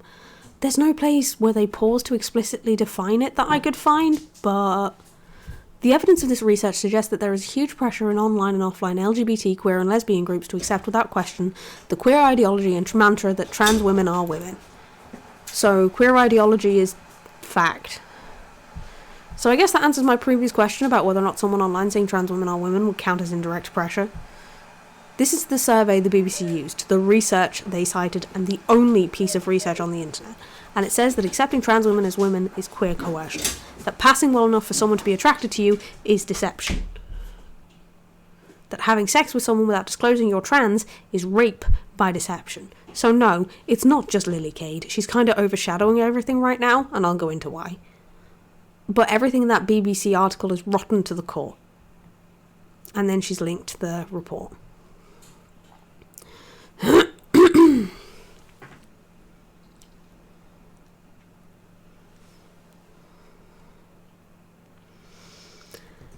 So there you go. That's fucking awful. Oh, thank you, Leith. I just got that. DM.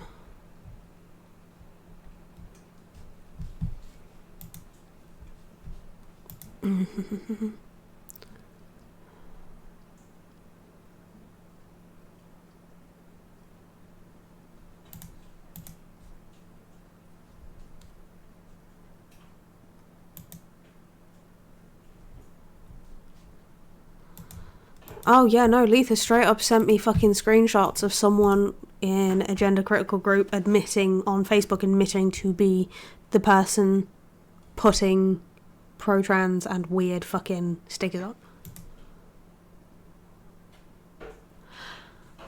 Ugh, I hate that, Goblin Toes, but it is very nice to see you. How are you? Be aware there is a big old fucking CW right here because yeesh.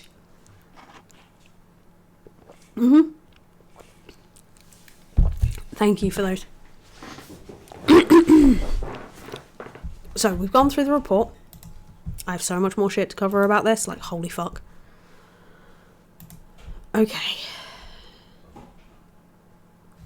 Hey, Amorous, how are you? What's the question, Jamie?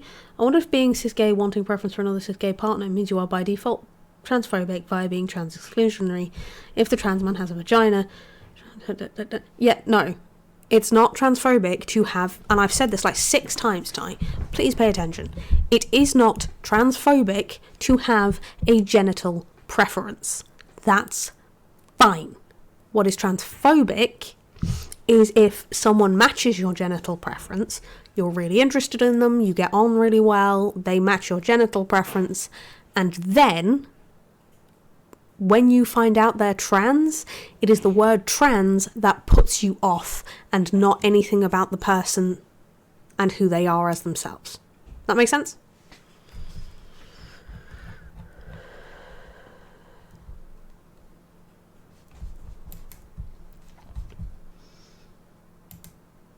You know, gang, after this, I may well need to do a fucking gaming stream on Friday, because yeesh. That's okay. I never mind answering questions, even if I do get a little bit frustrated, because I've repeated myself a few times. Okay, so.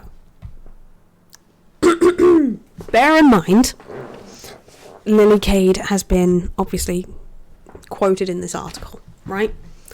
As saying that she's not comfortable sleeping with trans women, right?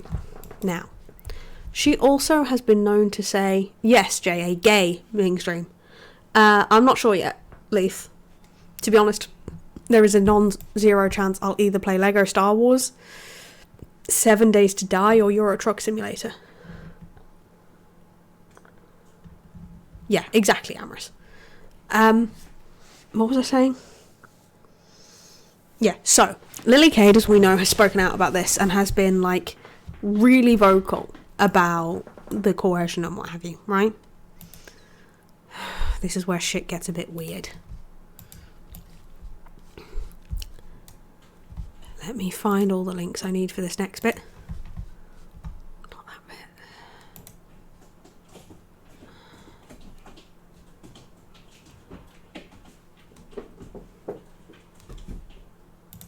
Bum, bum, bum, bum.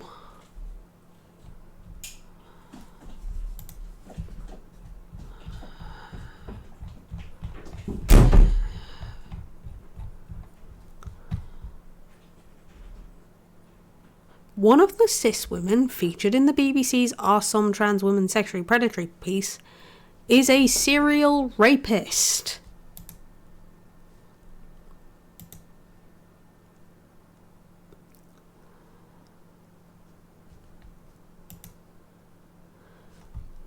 Lily Cade has been known to assault women in bathroom stalls. Sometimes 2 of them in, like, the same bathroom stall quite quickly together, like close together.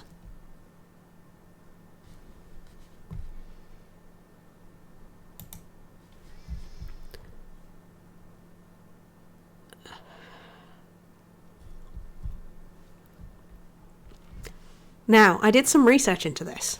Lily Cade apologises amid sexual assault allegations. Over the course of the last year, several girls... Sorry, this was 2017, by the way. Over the course of the last year, several girls have been reported being assaulted by Lily Cade. After we posted about it last week, Lily left 2 comments here on TRPWL, the real porn WikiLeaks. Below is the second one. I'm sorry everyone, I've let you all down. I've always hooked up with girls at porn parties and conventions, frequently on camera in front of witnesses. I did this because I thought it was wanted and that girls enjoyed it. The cameras enjoyed it anyway. It was an organic thing at first. I did it before I was even really in porn and was a piece of how I got in. As the years wore on, I started to feel obligated to do so. It was my thing. The cameras would follow me around and I would get up to my usual hijinks. I tweeted about it, I posted pictures on social media. I didn't conceptualise any of this as assault, or I wouldn't have done it, much less promoted it. Eventually I started to hear complaints through the grapevine. No one said anything to my face, but people complained to each other, and eventually it made its way to me, without names or details, that some girls didn't appreciate the bathroom trips. Bear in mind, this is a woman that has been accused of forcefully penetrating people with things.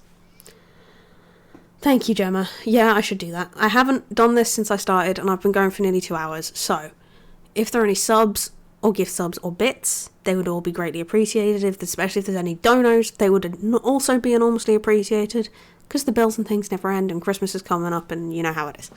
Any and all help would be appreciated, please and thank you. I felt thrown because I thought of these as mutually pleasurable activities. My thinking was warped. I thought I was so good at reading people that I could tell when girls wanted it. I lived to get girls off. I thought of myself as being a good person. I wanted to stand for sexual freedom, not sexual coercion. I thought I was on the side of the light, and I have failed. I'm deeply embarrassed by these revelations. I did not want to be evil. I remember the incidences with name. I misread the situation so completely that it came as a shock to me that these girls experienced them as assaults. I was aware of some situations where I'd crossed lines, but I didn't know that these were among them. I didn't know they felt violated by me. I feel gross. I feel stupid. I tweeted about all of these girls posting photos and a video. I gave them my number afterwards. I wasn't ashamed about this because I didn't think there was anything to be ashamed of.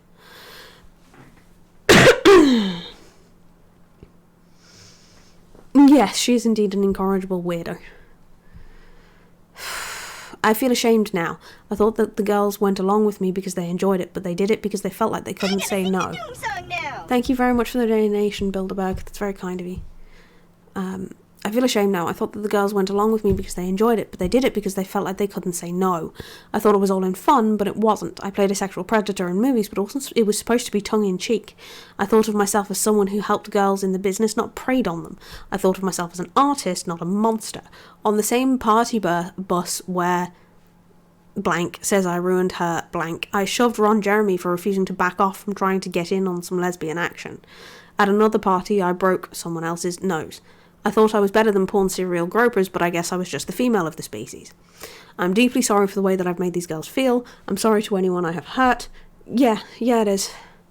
I engaged in so much partying, I don't know how much of it was okay and how much of it was damaging. I knew I'd gotten lost in my persona and had been taking steps to come out of it and get treatment for my mental health. I'd already stopped the substance abuse and the public sex, but it was too late. I'm sorry from the bottom of my heart, I can't take it back, and I don't expect to be forgiven. I'm seeing lots of warnings about staying away from me. You don't have to stay away from me, I will be staying away. I will not be attending the award shows this season, you have nothing more to fear from me, the party is over. If you've been harmed by me and wish to talk to me about it, I am here to listen and make amends if possible, and then an email address. This isn't an apology, it's a pity me spiel. That's what this is. Yeah, it's very easy to misunderstand consent, right? The problem happens when you misunderstand consent about 700 times. That's not a thing that happens. So this is a woman who has been accused of, raping other women. I'd like to keep that in mind. Right, this is going to get so much worse. Who needs something light-hearted before we move on to the so much worse? You're alright, Phenomenalist, don't worry. Yeah, look at the good things I've done. You're right, Charlotte. It's, look at the good things I've done, plus, but, yeah. Okay. Went over that. So,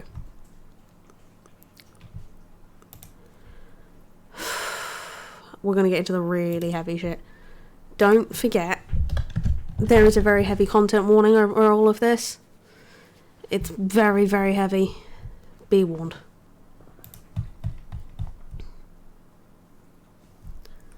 So this is from a tweet put up by Krista Peterson, I think is her name. Sandworm on Twitter, at Krista Peterson.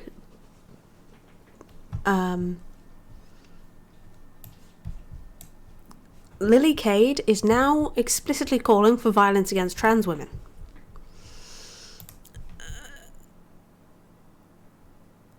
Another content warning.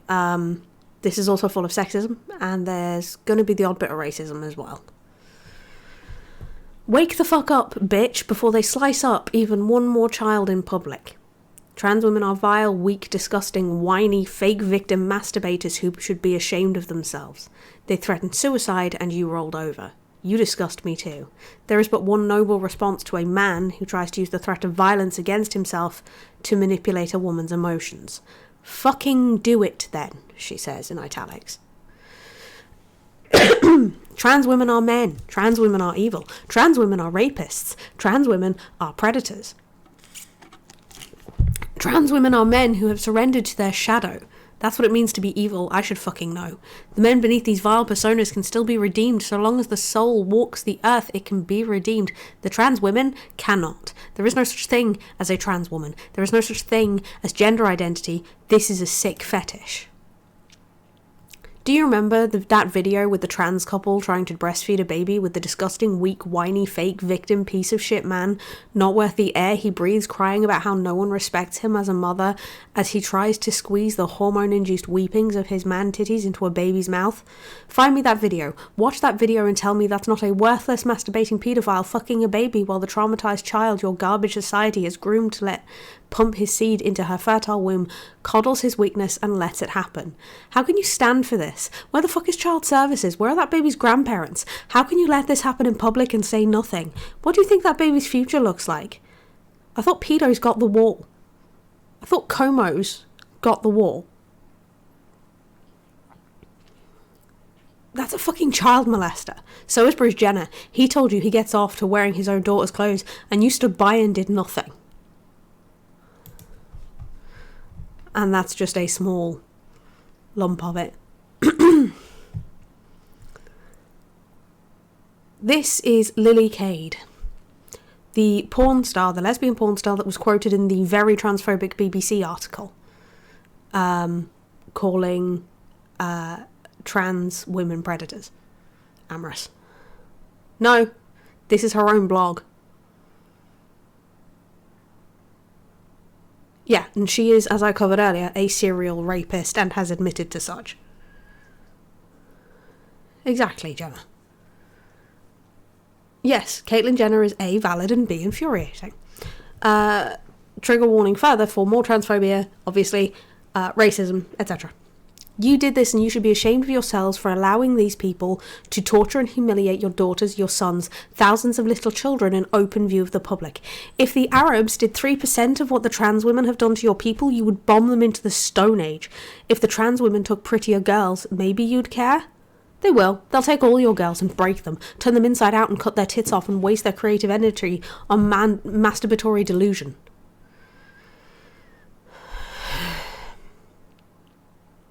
I respect one trans man, Buck Angel. She knows she's a bitch. She knows she made a horrifying mistake and is trying to save the girls that her surrender to her own shadow persona induced to follow her into the fires of hell, which is just fucking grammatical nonsense, by the way.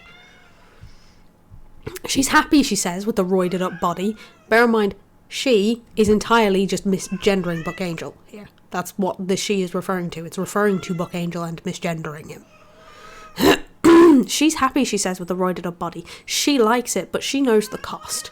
You sold our children to the soul reapers for that drug trip, Angel. For that persona, Angel. For that lie, Angel. You know it and I know it. Dead whores tell no lies. Stand up, Tranpa. Tell the truth. You're a woman. Yes, I have cats. Yes, Jay, that's exactly what she's doing. Trans women are men. Trans women are the weakest, vilest, most pathetic men on earth, too weak even to kill themselves rather than control the horrifying shadow monster they are grooming your children to serve. The ones who kill themselves are the strong ones. Weak men serve the Dark Lord because it's the path of least resistance. Yeah, I've got 4 cats, Leith.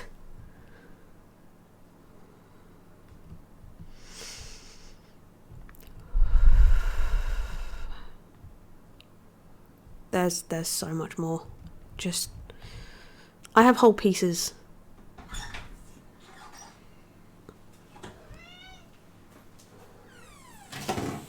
Yeah, it gets worse. Let me find the part where is it this one?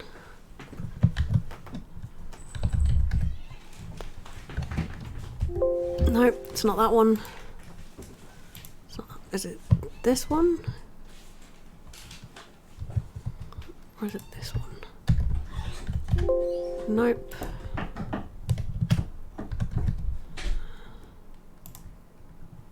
There. It gets so much worse. So this is an archived version of her website and the blogs. I've had to find, thankfully with help, with the help of Leith, archived versions of these because she's taken them all down.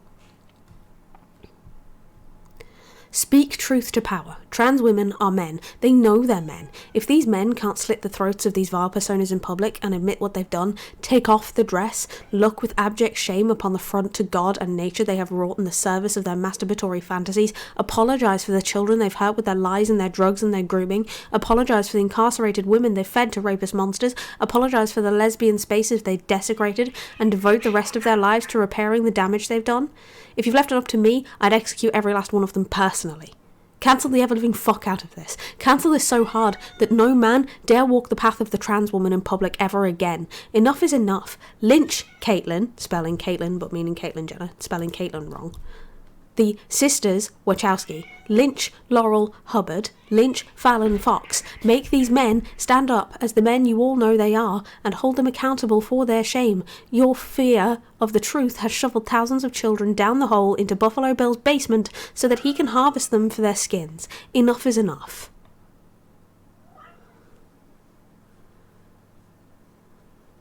I don't know, Jay. Oof.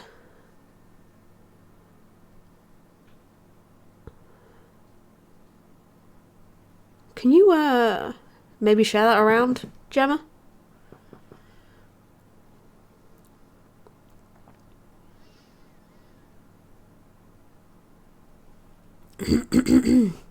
Pedos get the wall, comos get the rope.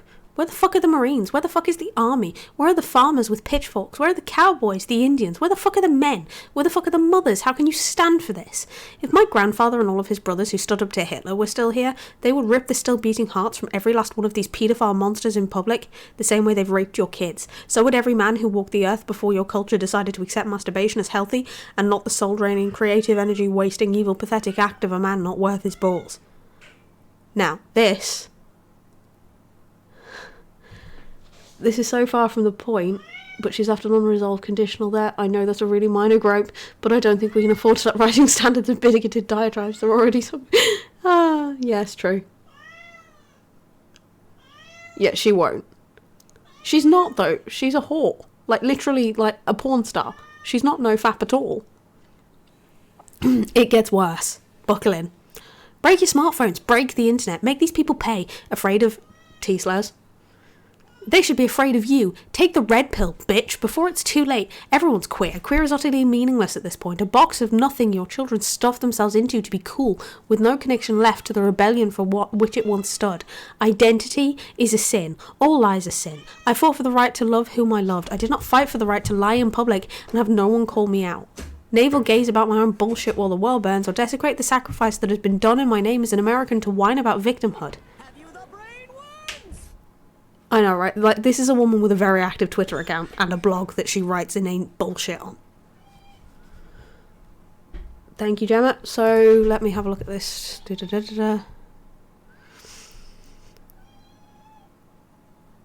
So lilycade.com is registered with Two Crows Inc., Two Crows Domains Inc., URL, blah, blah, blah, blah, blah. Abuse, domain abuse at twocows.com. TUCOWS.com. Be aware, that is an email address you can use.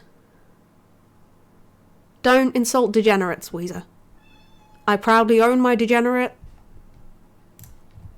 title. I worked for my degenerate title. This isn't a degenerate, this is just an unhinged bellend.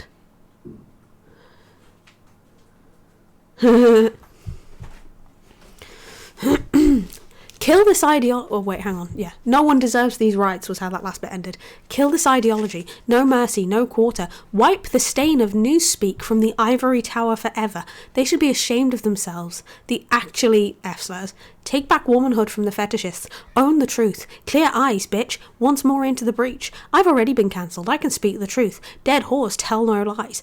I care not for fame nor money. I have no smartphone. Doubt. I truck no pity. I crawled on my belly through the darkness for this. I walked back into the Matrix to get you out. Only God can forgive me. I'm not here for forgiveness. I'm here to take the language back from the forked tongue of newspeak and save your daughters. Are you with me, or are you actually F-slurs and the evil paedophiles and the damaged, spoiled children who have been trained by the two worst forces of evil that I've ever seen, the Matrix and the evil T-slurs that the Matrix breeds?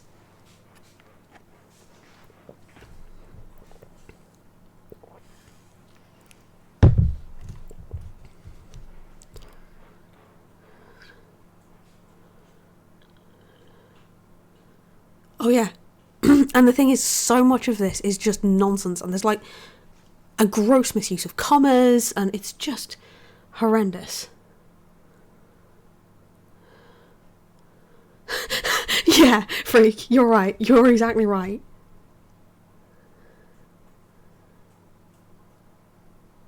Yes, Jay.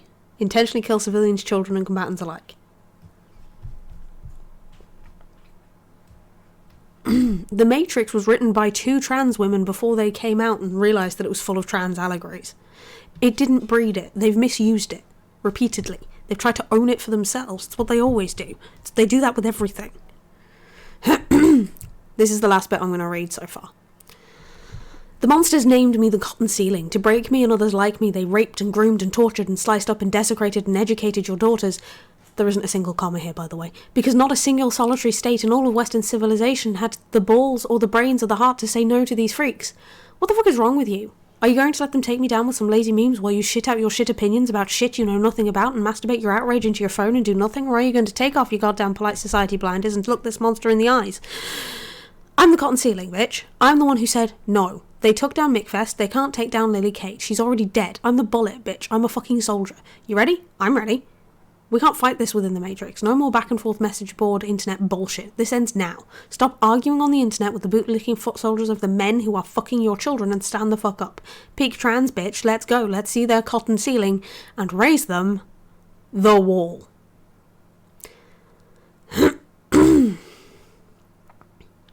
Are you going to let these monsters keep pissing on motherhood and fuck your kids, or are you going to stand up for the truth? And her sign-off. Oh, this is the worst. The ghost of Lily Cade holds out her hands. In one hand is the blue trance of the endless scroll, the smartphone, the Matrix. In the other is nothing and everything, her red blood pulsing beneath her skin. Which hand do you take? Yeah, I don't blame you, Leith.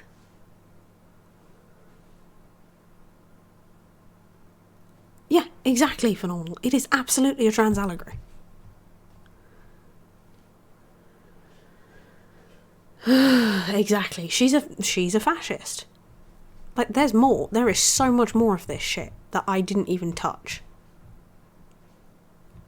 Just talking about, like, giving trans people the wall over and over and over again. So much of it is just repeating herself. And, like, mention the Great Replacement as well. That happened real fast. Hang on, let me,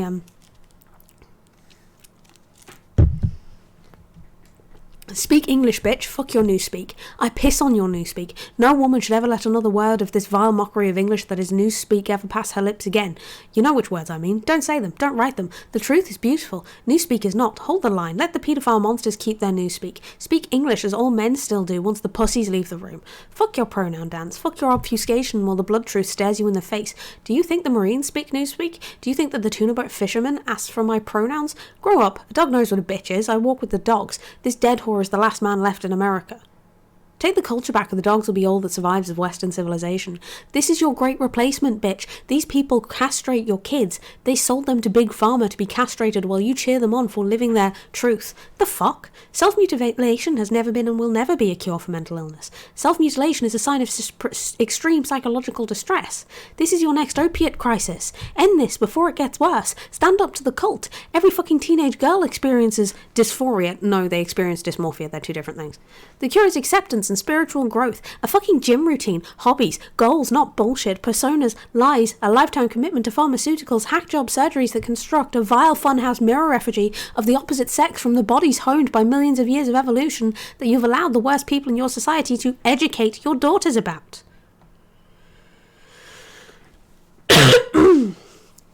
It's fucking horrific. The woman is insane. Have you the brain worms? I have certain things, doodad. You want the Ushanka. Where is my Ushanka? It wasn't in here earlier, I think. Have you seen my Ushanka, Devils? I don't actually know where it is. Oh no, she's obsessed with the Matrix, freak. I've read like 4 of these, and it's just... She's a fucking psychopath. Welcome in, Devil's Reject. Yeah, absolutely. Sorry, I'm just looking for my Ushanka so I can do all the what's name and put it on. I have seen it recently. I just don't know where I've seen it.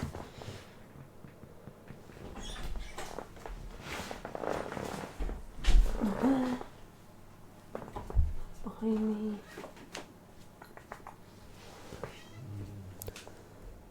Bear with. I have certain names, doodad. I use other things. I have a command route sorted, and I have like to automatically remove bot followers, and I have very quick reflexes, so the moment they start I can just turn off my alerts. Yeah, of course he did. He's a prick.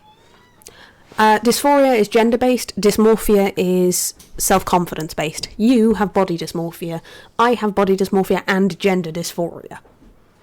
Gender dysphoria is particularly gendered parts of your body being ugh to you. But dysmorphia is just particularly parts of your body you really don't like because you're severely self-conscious about them. Right, bear with. Let me try to find this you shown.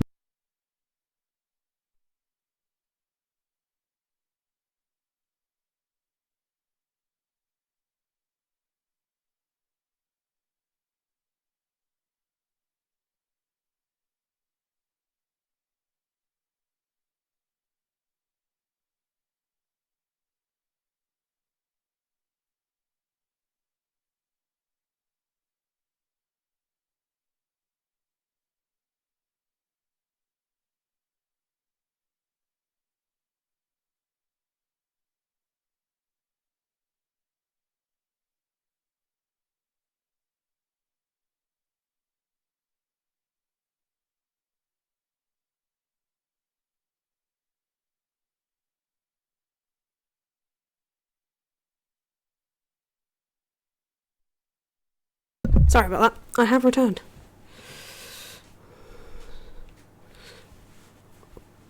Body dysmorphia is treatable with therapy. Gender dysphoria isn't. Yep. Okay. Ushanka, as requested. Ushanka.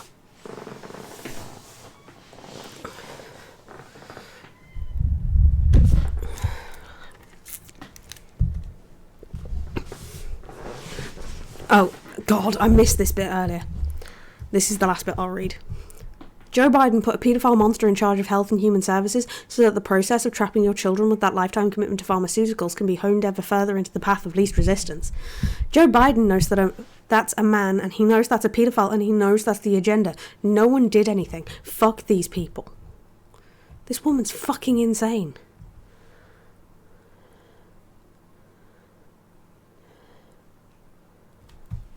It's so bad.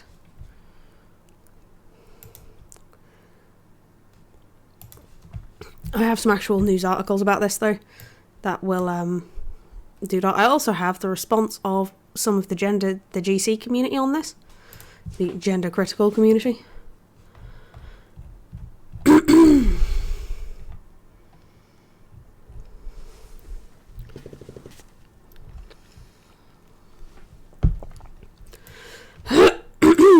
Lily Cade, and this is from Pink News, by the way, so you know it's a decent source. Lily Cade, a transphobic lesbian porn star platformed by the BBC in an infamous article last week, has called for trans women to be lynched and executed. This article contains extreme hate speech. On the 26th of October, the BBC published an article headlined, "We're being pressured into sex by some trans women." The almost 4,000-word article forms a multitude of voices insisting that cisgender lesbians are being pressured into sex with trans women. It has been defended by the BBC as having gone through a rigorous editorial process, despite not including a single interview with an opposing viewpoint. One of the people actually interviewed by the BBC, journalist Caroline Lowbridge, was a lesbian porn star Lily Cade. Cade's entire contribution to the story was that she once declined to shoot a porn scene with a trans woman. Over the last week or so, since the publication of the article, Cade has begun posting extreme calls to violence against trans women on her blog, as well as sharing the same thoughts on Twitter. In more than one post, she explicitly called for the execution of trans women. "If you left it up to me, I'd execute every last one of them personally." Another lynching. In another post, she compared the existence of trans people to the racist Great Replacement theory and added, "If the Arabs did 3% of what trans women have done to your people, you'd bomb them into the Stone Age." In the same post, she said trans people should be killed, as is the duty of men to protect the women and children from paedophile pervert monsters, and claims that same-sex marriage was the fall of Rome. This is a woman who was married to a woman, by the way. Not relevant right now, Salvador. Throughout the post, Cade makes repeated references to the red pill, a term derived from the Matrix and commonly used in misogynist men's right and incel forums, which have been linked to extreme violence. Over the last few years, Cade has faced accusations of sexual assault by multiple women. We're not advocating for any kind of violence in this chat, thank you. She isn't openly and obviously cute, but she fucking sounds it.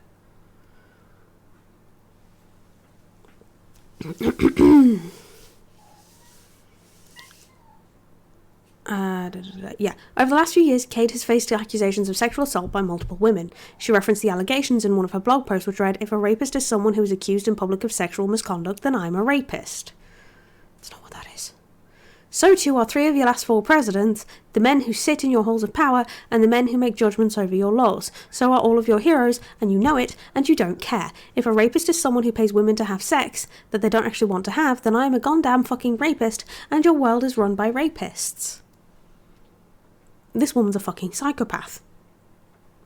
Lily Cade's terrifying posts about trans people have shocked and horrified the internet, and yet the BBC has remained silent. The broadcaster is facing widespread calls for the article to be removed, but at the time of writing it remains live. We've got some tweets here about it. As a black trans woman, Lily Cade calling for the lynching of trans women is twice as disturbing. Fallon Fox is among the list of trans women Cade said should be lynched. Fallon Fox is a black trans woman. Lynching is distinctively anti-black violence. I see no separation.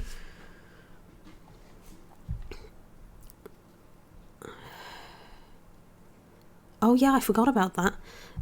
Last week, BBC News used Lily Cade as a source for a story about trans women. Lily Cade has called for the lynching of famous trans women and the gang rape and hanging of Jazz Jennings' mother.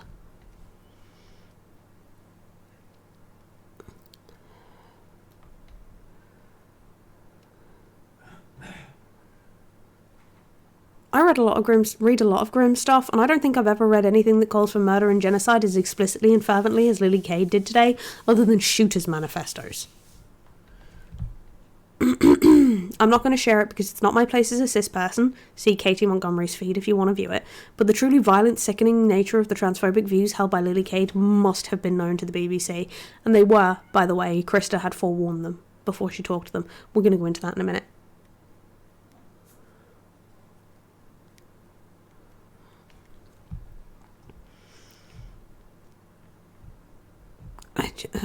It's so bad.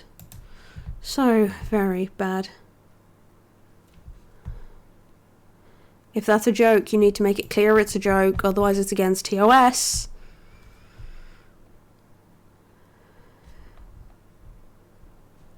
Okay. BBC scandal.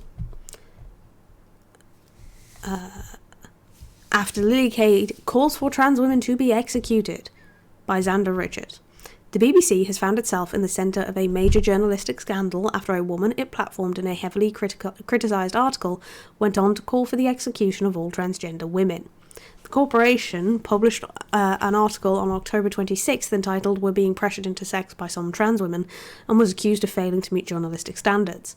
Much of the concern emerged as the article cited a social media poll of just 80 people conducted in 2019 as evidence of lesbians being pressured or coerced to accept a trans woman as a sexual partner. It also spoke to one Lily Cade, a former adult film star. Cade was quoted as saying she had backed out of a performance after finding out it would be with a trans woman. The article received almost 5,000 complaints and a similar number of responses in support. An open letter to the BBC from the campaign group Trans Activism UK, which was signed by more than 20,000 people, criticised the article. The BBC rejected these complaints, saying that coverage of the trans debate had to be seen in the wider context, and the piece formed part of the corporation's strong commitment to impartiality. Following her appearance in the BBC article, Cade's blog, which had sat unused since 2019, was fired back into life. In a flurry of new posts, 5 in as many days, Cade appeared to engage in extreme transphobia, with one saying, "If you left it up to me, I'd execute every last one of them personally." The posts also claim without basis that transsexual surgeons are experimenting on children's bodies, that a paedophile cult is in power in the Western world, and that it is an obvious truth that trans women are just men with a mental illness. One post specifically calls for famous trans women, including Caitlyn Jenner and Lana and Lily Wachowski, to be lynched. On one tangent, Cade also appears to call George Floyd, the man whose murder at the hands of American police officer Derek Chauvin sparked worldwide protests, an annoying piece of shit. The BBC article said it had spoken to high-profile trans women about the issues reported in the article, but they declined to be interviewed. However, this was questioned after a trans performer named Chelsea Poe claimed on Twitter that the BBC had spoken to them ahead of the article but had not published any of the interview.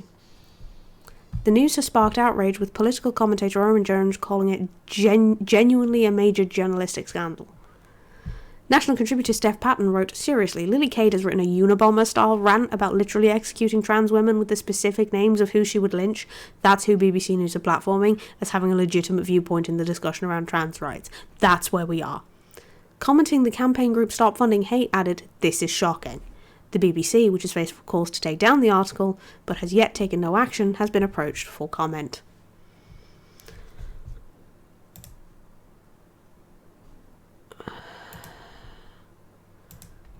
Yeah, if you're making jokes, make them clear they're jokes, because, like, being pro-genocide is against TOS, and it's weird. Don't be weird. Like, the whole point is that this is insane because it's pro-fucking genocide.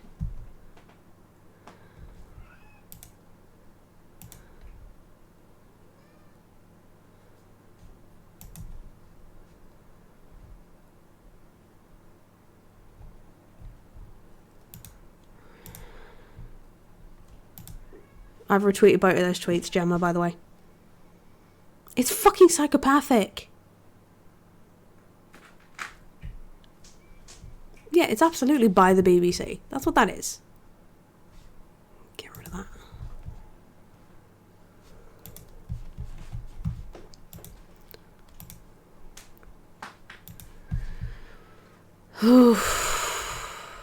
So.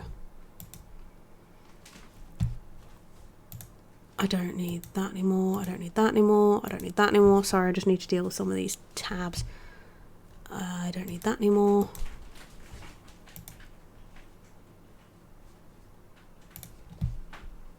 I don't need that. I don't need that.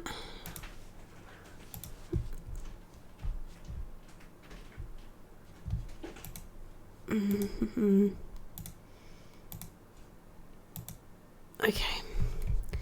Can you all do me a favour? That, I'm going to relink it, that tweet that Gemma put in chat. Oh shit, I think I did that wrong. There we go. That one, the second one. Can you retweet it and send off an email if you have a minute? Please? Because this is a problem.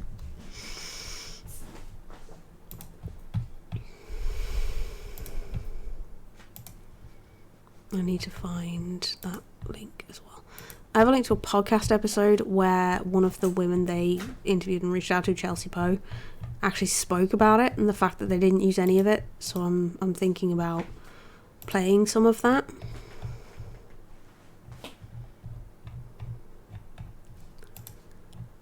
Leith, are you still here? There you are. Okay. Could you link me that podcast again in DMs just between you and me so I don't lose it, please? Because I'm losing links left, right and centre just because I've got so many of them.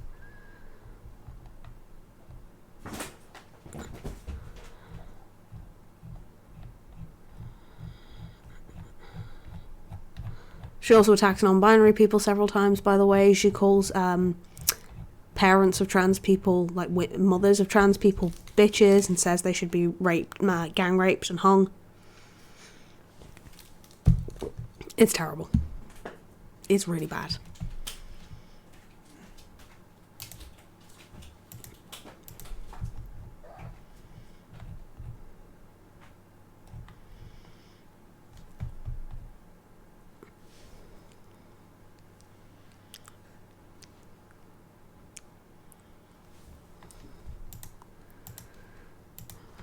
Cannot look at any more of her fucking toxic shit. Okay.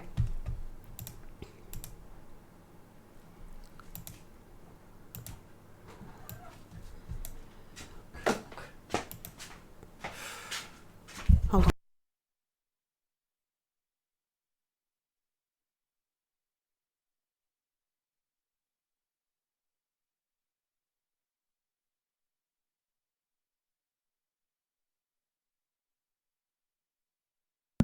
Sorry. Jay and I are talking about who's taking the bins out. Okay. Well, there we go. There's finally proof of a TERF actively wishing them harm. Did she have to threaten violence? She gave them fuel and they are roaring. She's a lesbian and a porn actress who goes by Lily Cade. Her website is down, presumably from getting cancelled, ironically, because she was going on and on about how she can't be taken down. And there are no snapshots on archives I could find. Got it. Here it is, an archive of the full original post. There's an unfortunate NSFW capture at the very bottom of the page of oral sex being performed, be warned. It's viler than what was reported. I can't believe this. She calls the mothers she's addressing in her post bitches. Fucking thank you, Lily, for undoing the strides made and proving people like Terrafield right about people who don't want us to be alive.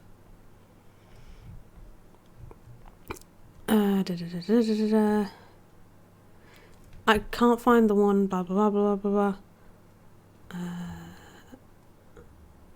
I'm unspeakably disappointed about this on so many fronts. Here we are saying none of us wanted them dead. No one wishes that. We just disagree that trans women are women. Please listen to us. And what does Lily do?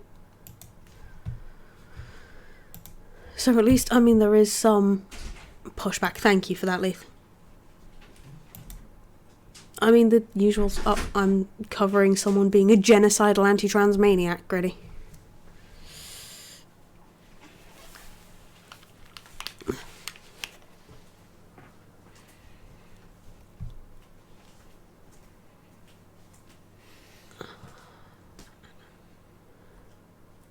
Yeah, Leith. Yeah, she did. She said the quiet part out loud. I have another one of these. Hang on. Lily Cade has hit the news, so it's important to be familiar with what she wrote. She wrote 5 blog posts, and each entry references the previous one, so if you want to wade through it, you have to read them all. I think people should read these for themselves before judging them. But I get that it's a hard read. I grew up hearing this kind of language. It's not vulgar to me, but I don't speak this way and can respect that if you aren't used to it, it could be really upsetting. I went through and censored as much as I could while trying to highlight important parts. There's still vulgar language. There's no way to extract it all. I also pulled a lot of insults. A lot of her posts are, how can you let this happen and do nothing, with a ton of insults. If you do want to read them in full, I've added archive links, but it is a porn site with porn pictures.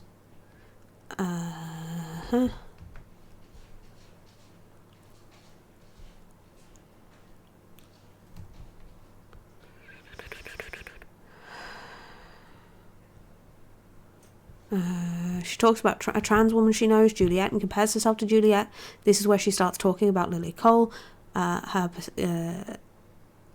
Cade, I think is what she meant. Her persona, just like a trans woman takes on a persona. Like she talked about the porn star in the previous article. Maybe she's dead, and maybe it's just the porn persona that's dead. Juliet dared the universe like I did to stop her. She was, like I was, an acolyte of the shadow, a willing sacrifice. We were sisters, were we not? I know what it is to surrender myself to a sexual persona so deeply that it superseded love, family, community, my own dignity, and the dignity of others in truth. I was brave and studying too once, was I not? We sinned much, Lily Cade. She sinned much, Lily Cade. She transgressed everyone and everything she ever cared about. She knows the size and the weight of the sin. You know what you read on Twitter, in as minute an info bit as possible, so that you can feel the hit of the specific emotion you want to feel and not have to look at the examples of life and what it can teach you. I knew where the line was until I didn't. The women knew. They saw in my eyes that I'd gone to the dark side. They saw my weakness and they slit my throat. They were whores, remember? They knew the shadow themselves. When a girl said no, I stopped. When a woman spoke of trauma, I believed her. When I was called out, I stood down and took it. Women had no more need of Lily Cade. The next bit isn't admitting to be a serial rapist. She's challenging the people calling her that. She's saying she believes women. She believes them. It doesn't matter her intent. They matter. She listened to them. She believes them. They were hurt. She listened. And then there's the bit, the weird fucking rape defense shit. No, they're not feminists. They call themselves feminists. They're not. They're feminist appropriating dipshits.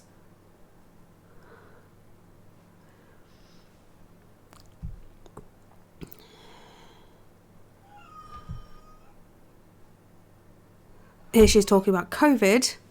You cower before a minor respiratory illness that she who must walk with the ghost of Lily Cade for all her days got on purpose as soon as it came out and passed through with no greater suffering than an especially bad hangover. Jesus. What are you afraid of? Dying? I died once. It was fine. You're going to die anyway. Better to die in your boots than in your bed. Better to die in your bed than the hospital. Jesus, I hate everything about this.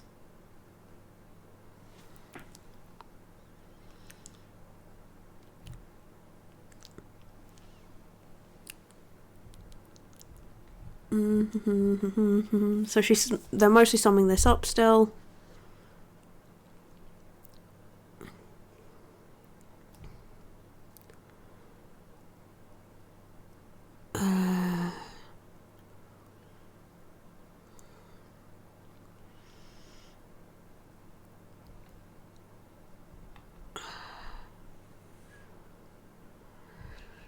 Sorry about it. I mean, she constantly talk about personas and shit. Have you the brain worms? Oh yeah, she's gone full Joker.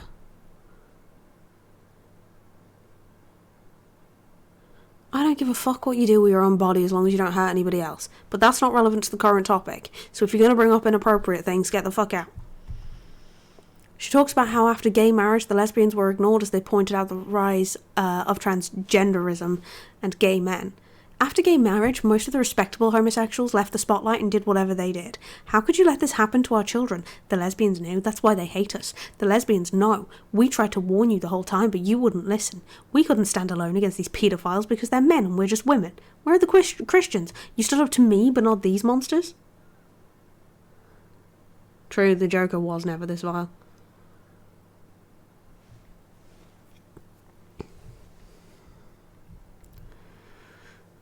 There are a ton more here, but she repeats herself a lot in the last essay, and I feel this is an important quote where once again she's talking about people killing off their personas and coming back to reality just like she had to. I hate these shadow monsters. I want the true souls, the real men's souls that can still rise from the ashes of these shadow monsters to rise. I hate everything about this. Christians are child rapists. You are correct. Have you the brain worms?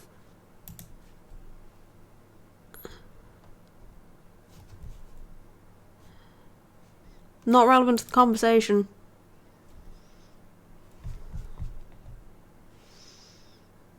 Yeah, it just doesn't stop. Like,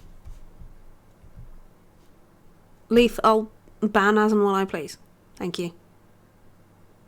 Yeah. And it's not relevant to the conversation, Taff. No, Salvatore, she's mentioned trans men. That's what she means when she's saying that mothers are bitches allowing their daughters to be chopped up. She's referencing trans men. She's also referenced non-binary people. She lumped them in several paragraphs, saying that they should be killed too. We should be killed too.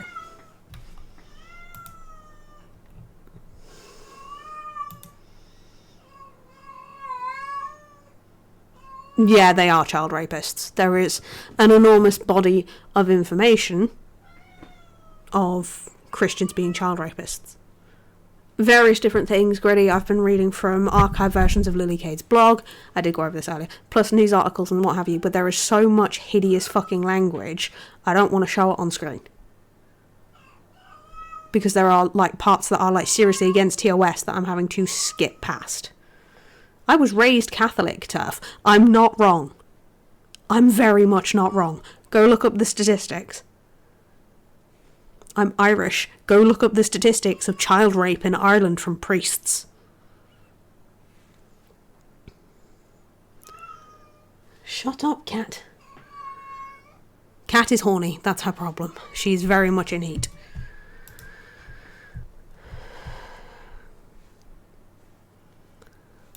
Okay. I have a video now.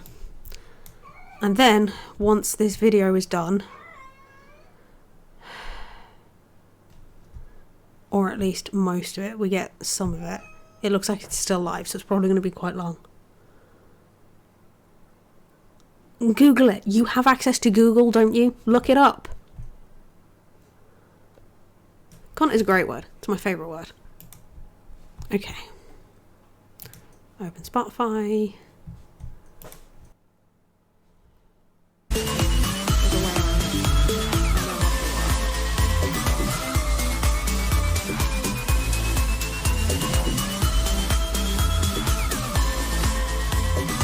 Deal with that much negative feedback every single day, and it honestly took years of There you go. dealing with that in therapy and realizing I Hey, actually not loaded. have PTSD from online harassment. Is humans aren't supposed to deal with If that you much don't, go negative follow feedback sourcing every support. He's a single very day. smart boy and mostly a I good was boy. dealing with it nonstop because truly I was very naive when I got into this industry.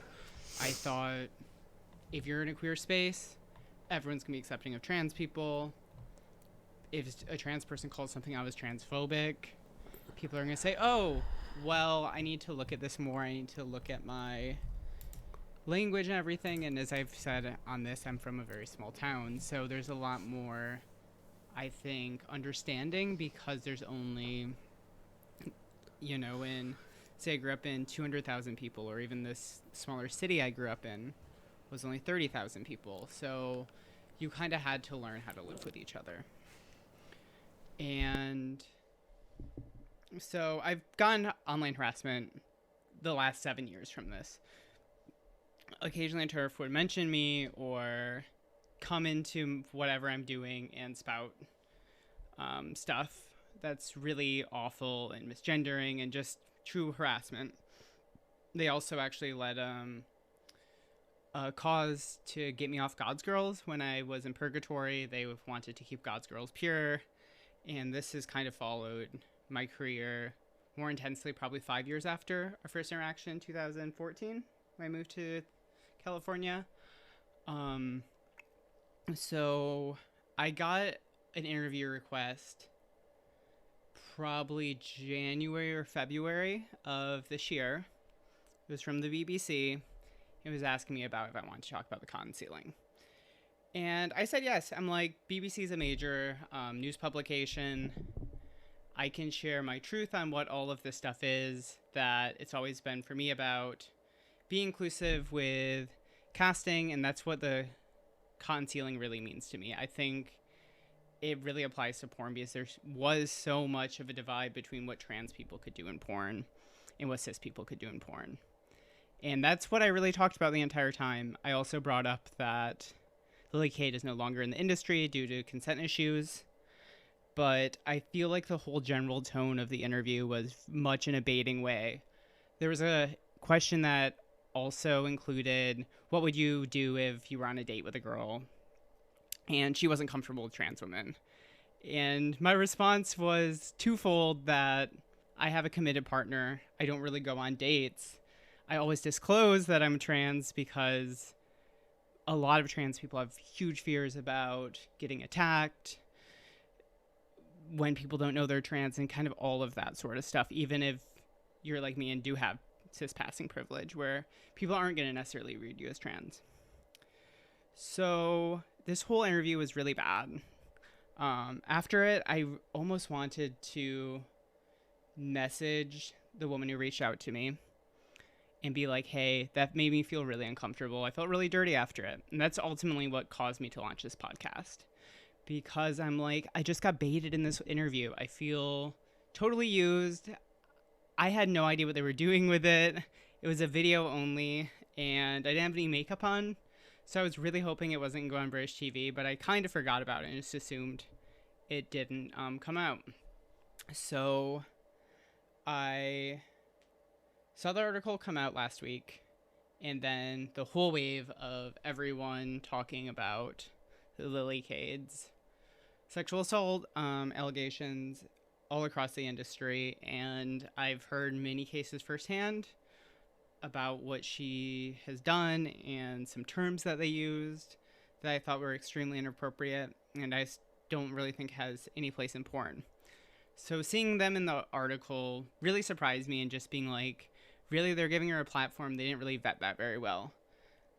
But even with that, I'm like, okay, they're kind of bitter about their career, this, or this. They're doing this transphobic stuff. Okay. So I felt kind of validated in a way because so many people realized what transphobic stuff they were willing to push.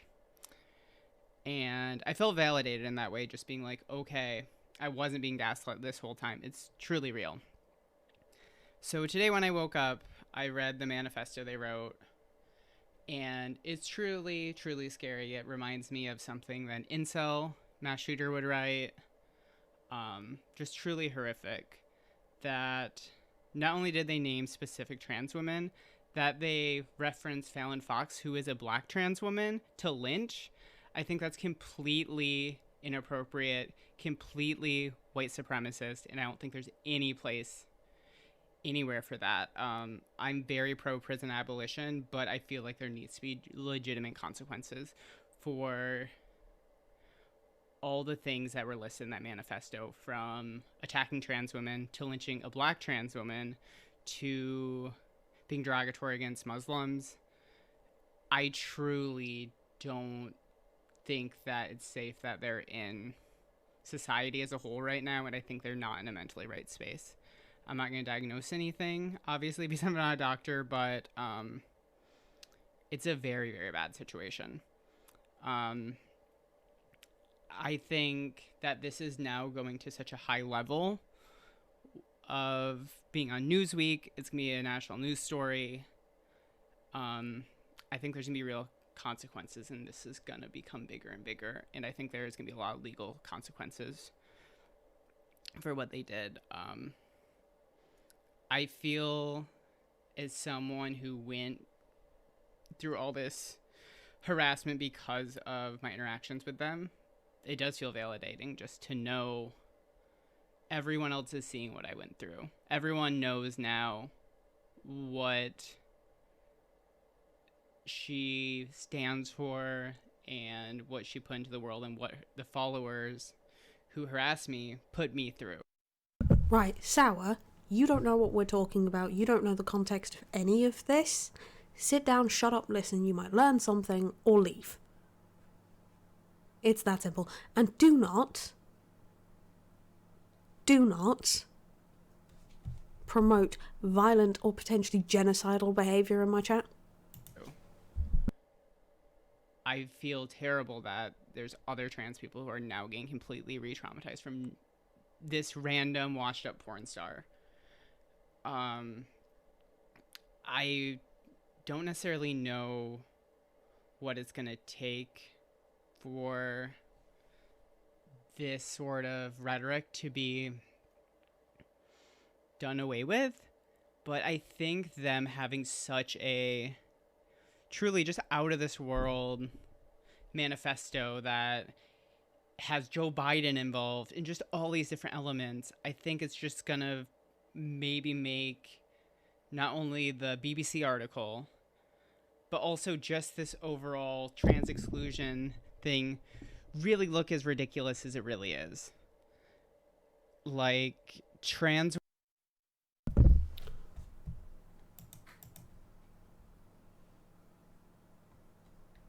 That's the dumbest shit I have ever heard. And I've just had to read a fucking genocidal mass murdering, pro-mass murder fucking manifesto from a transphobe. You're an idiot.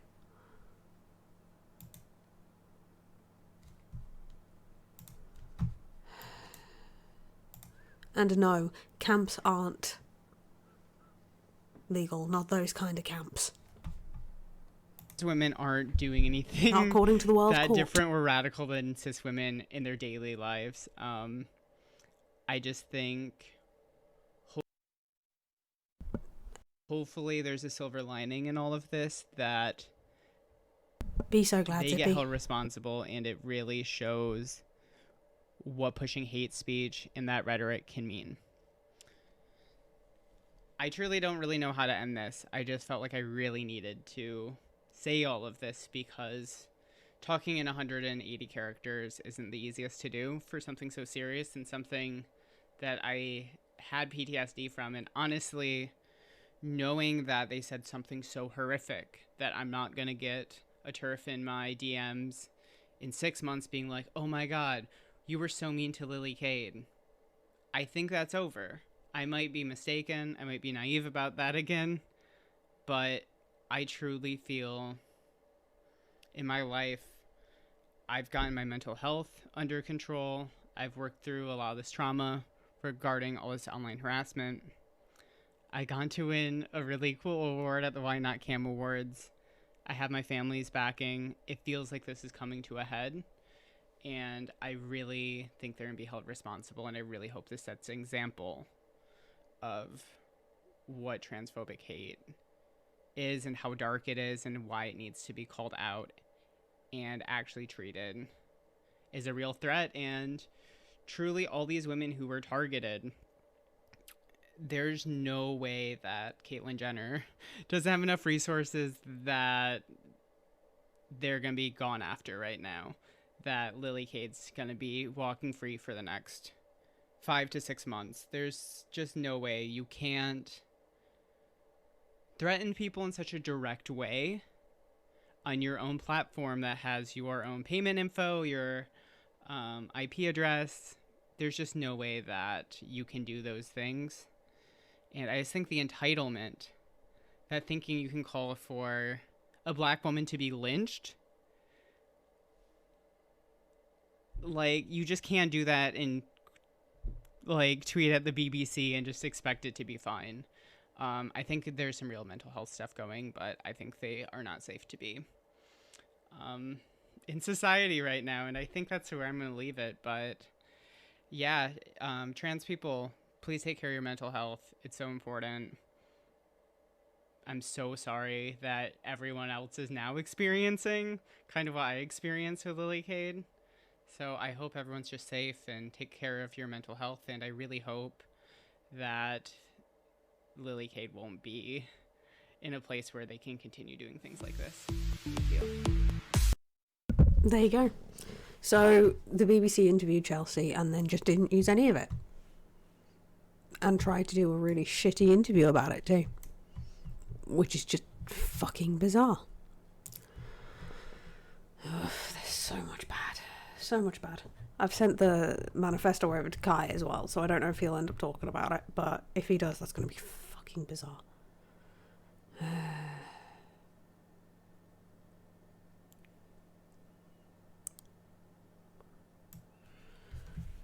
absolutely fucking bizarre and unhinged.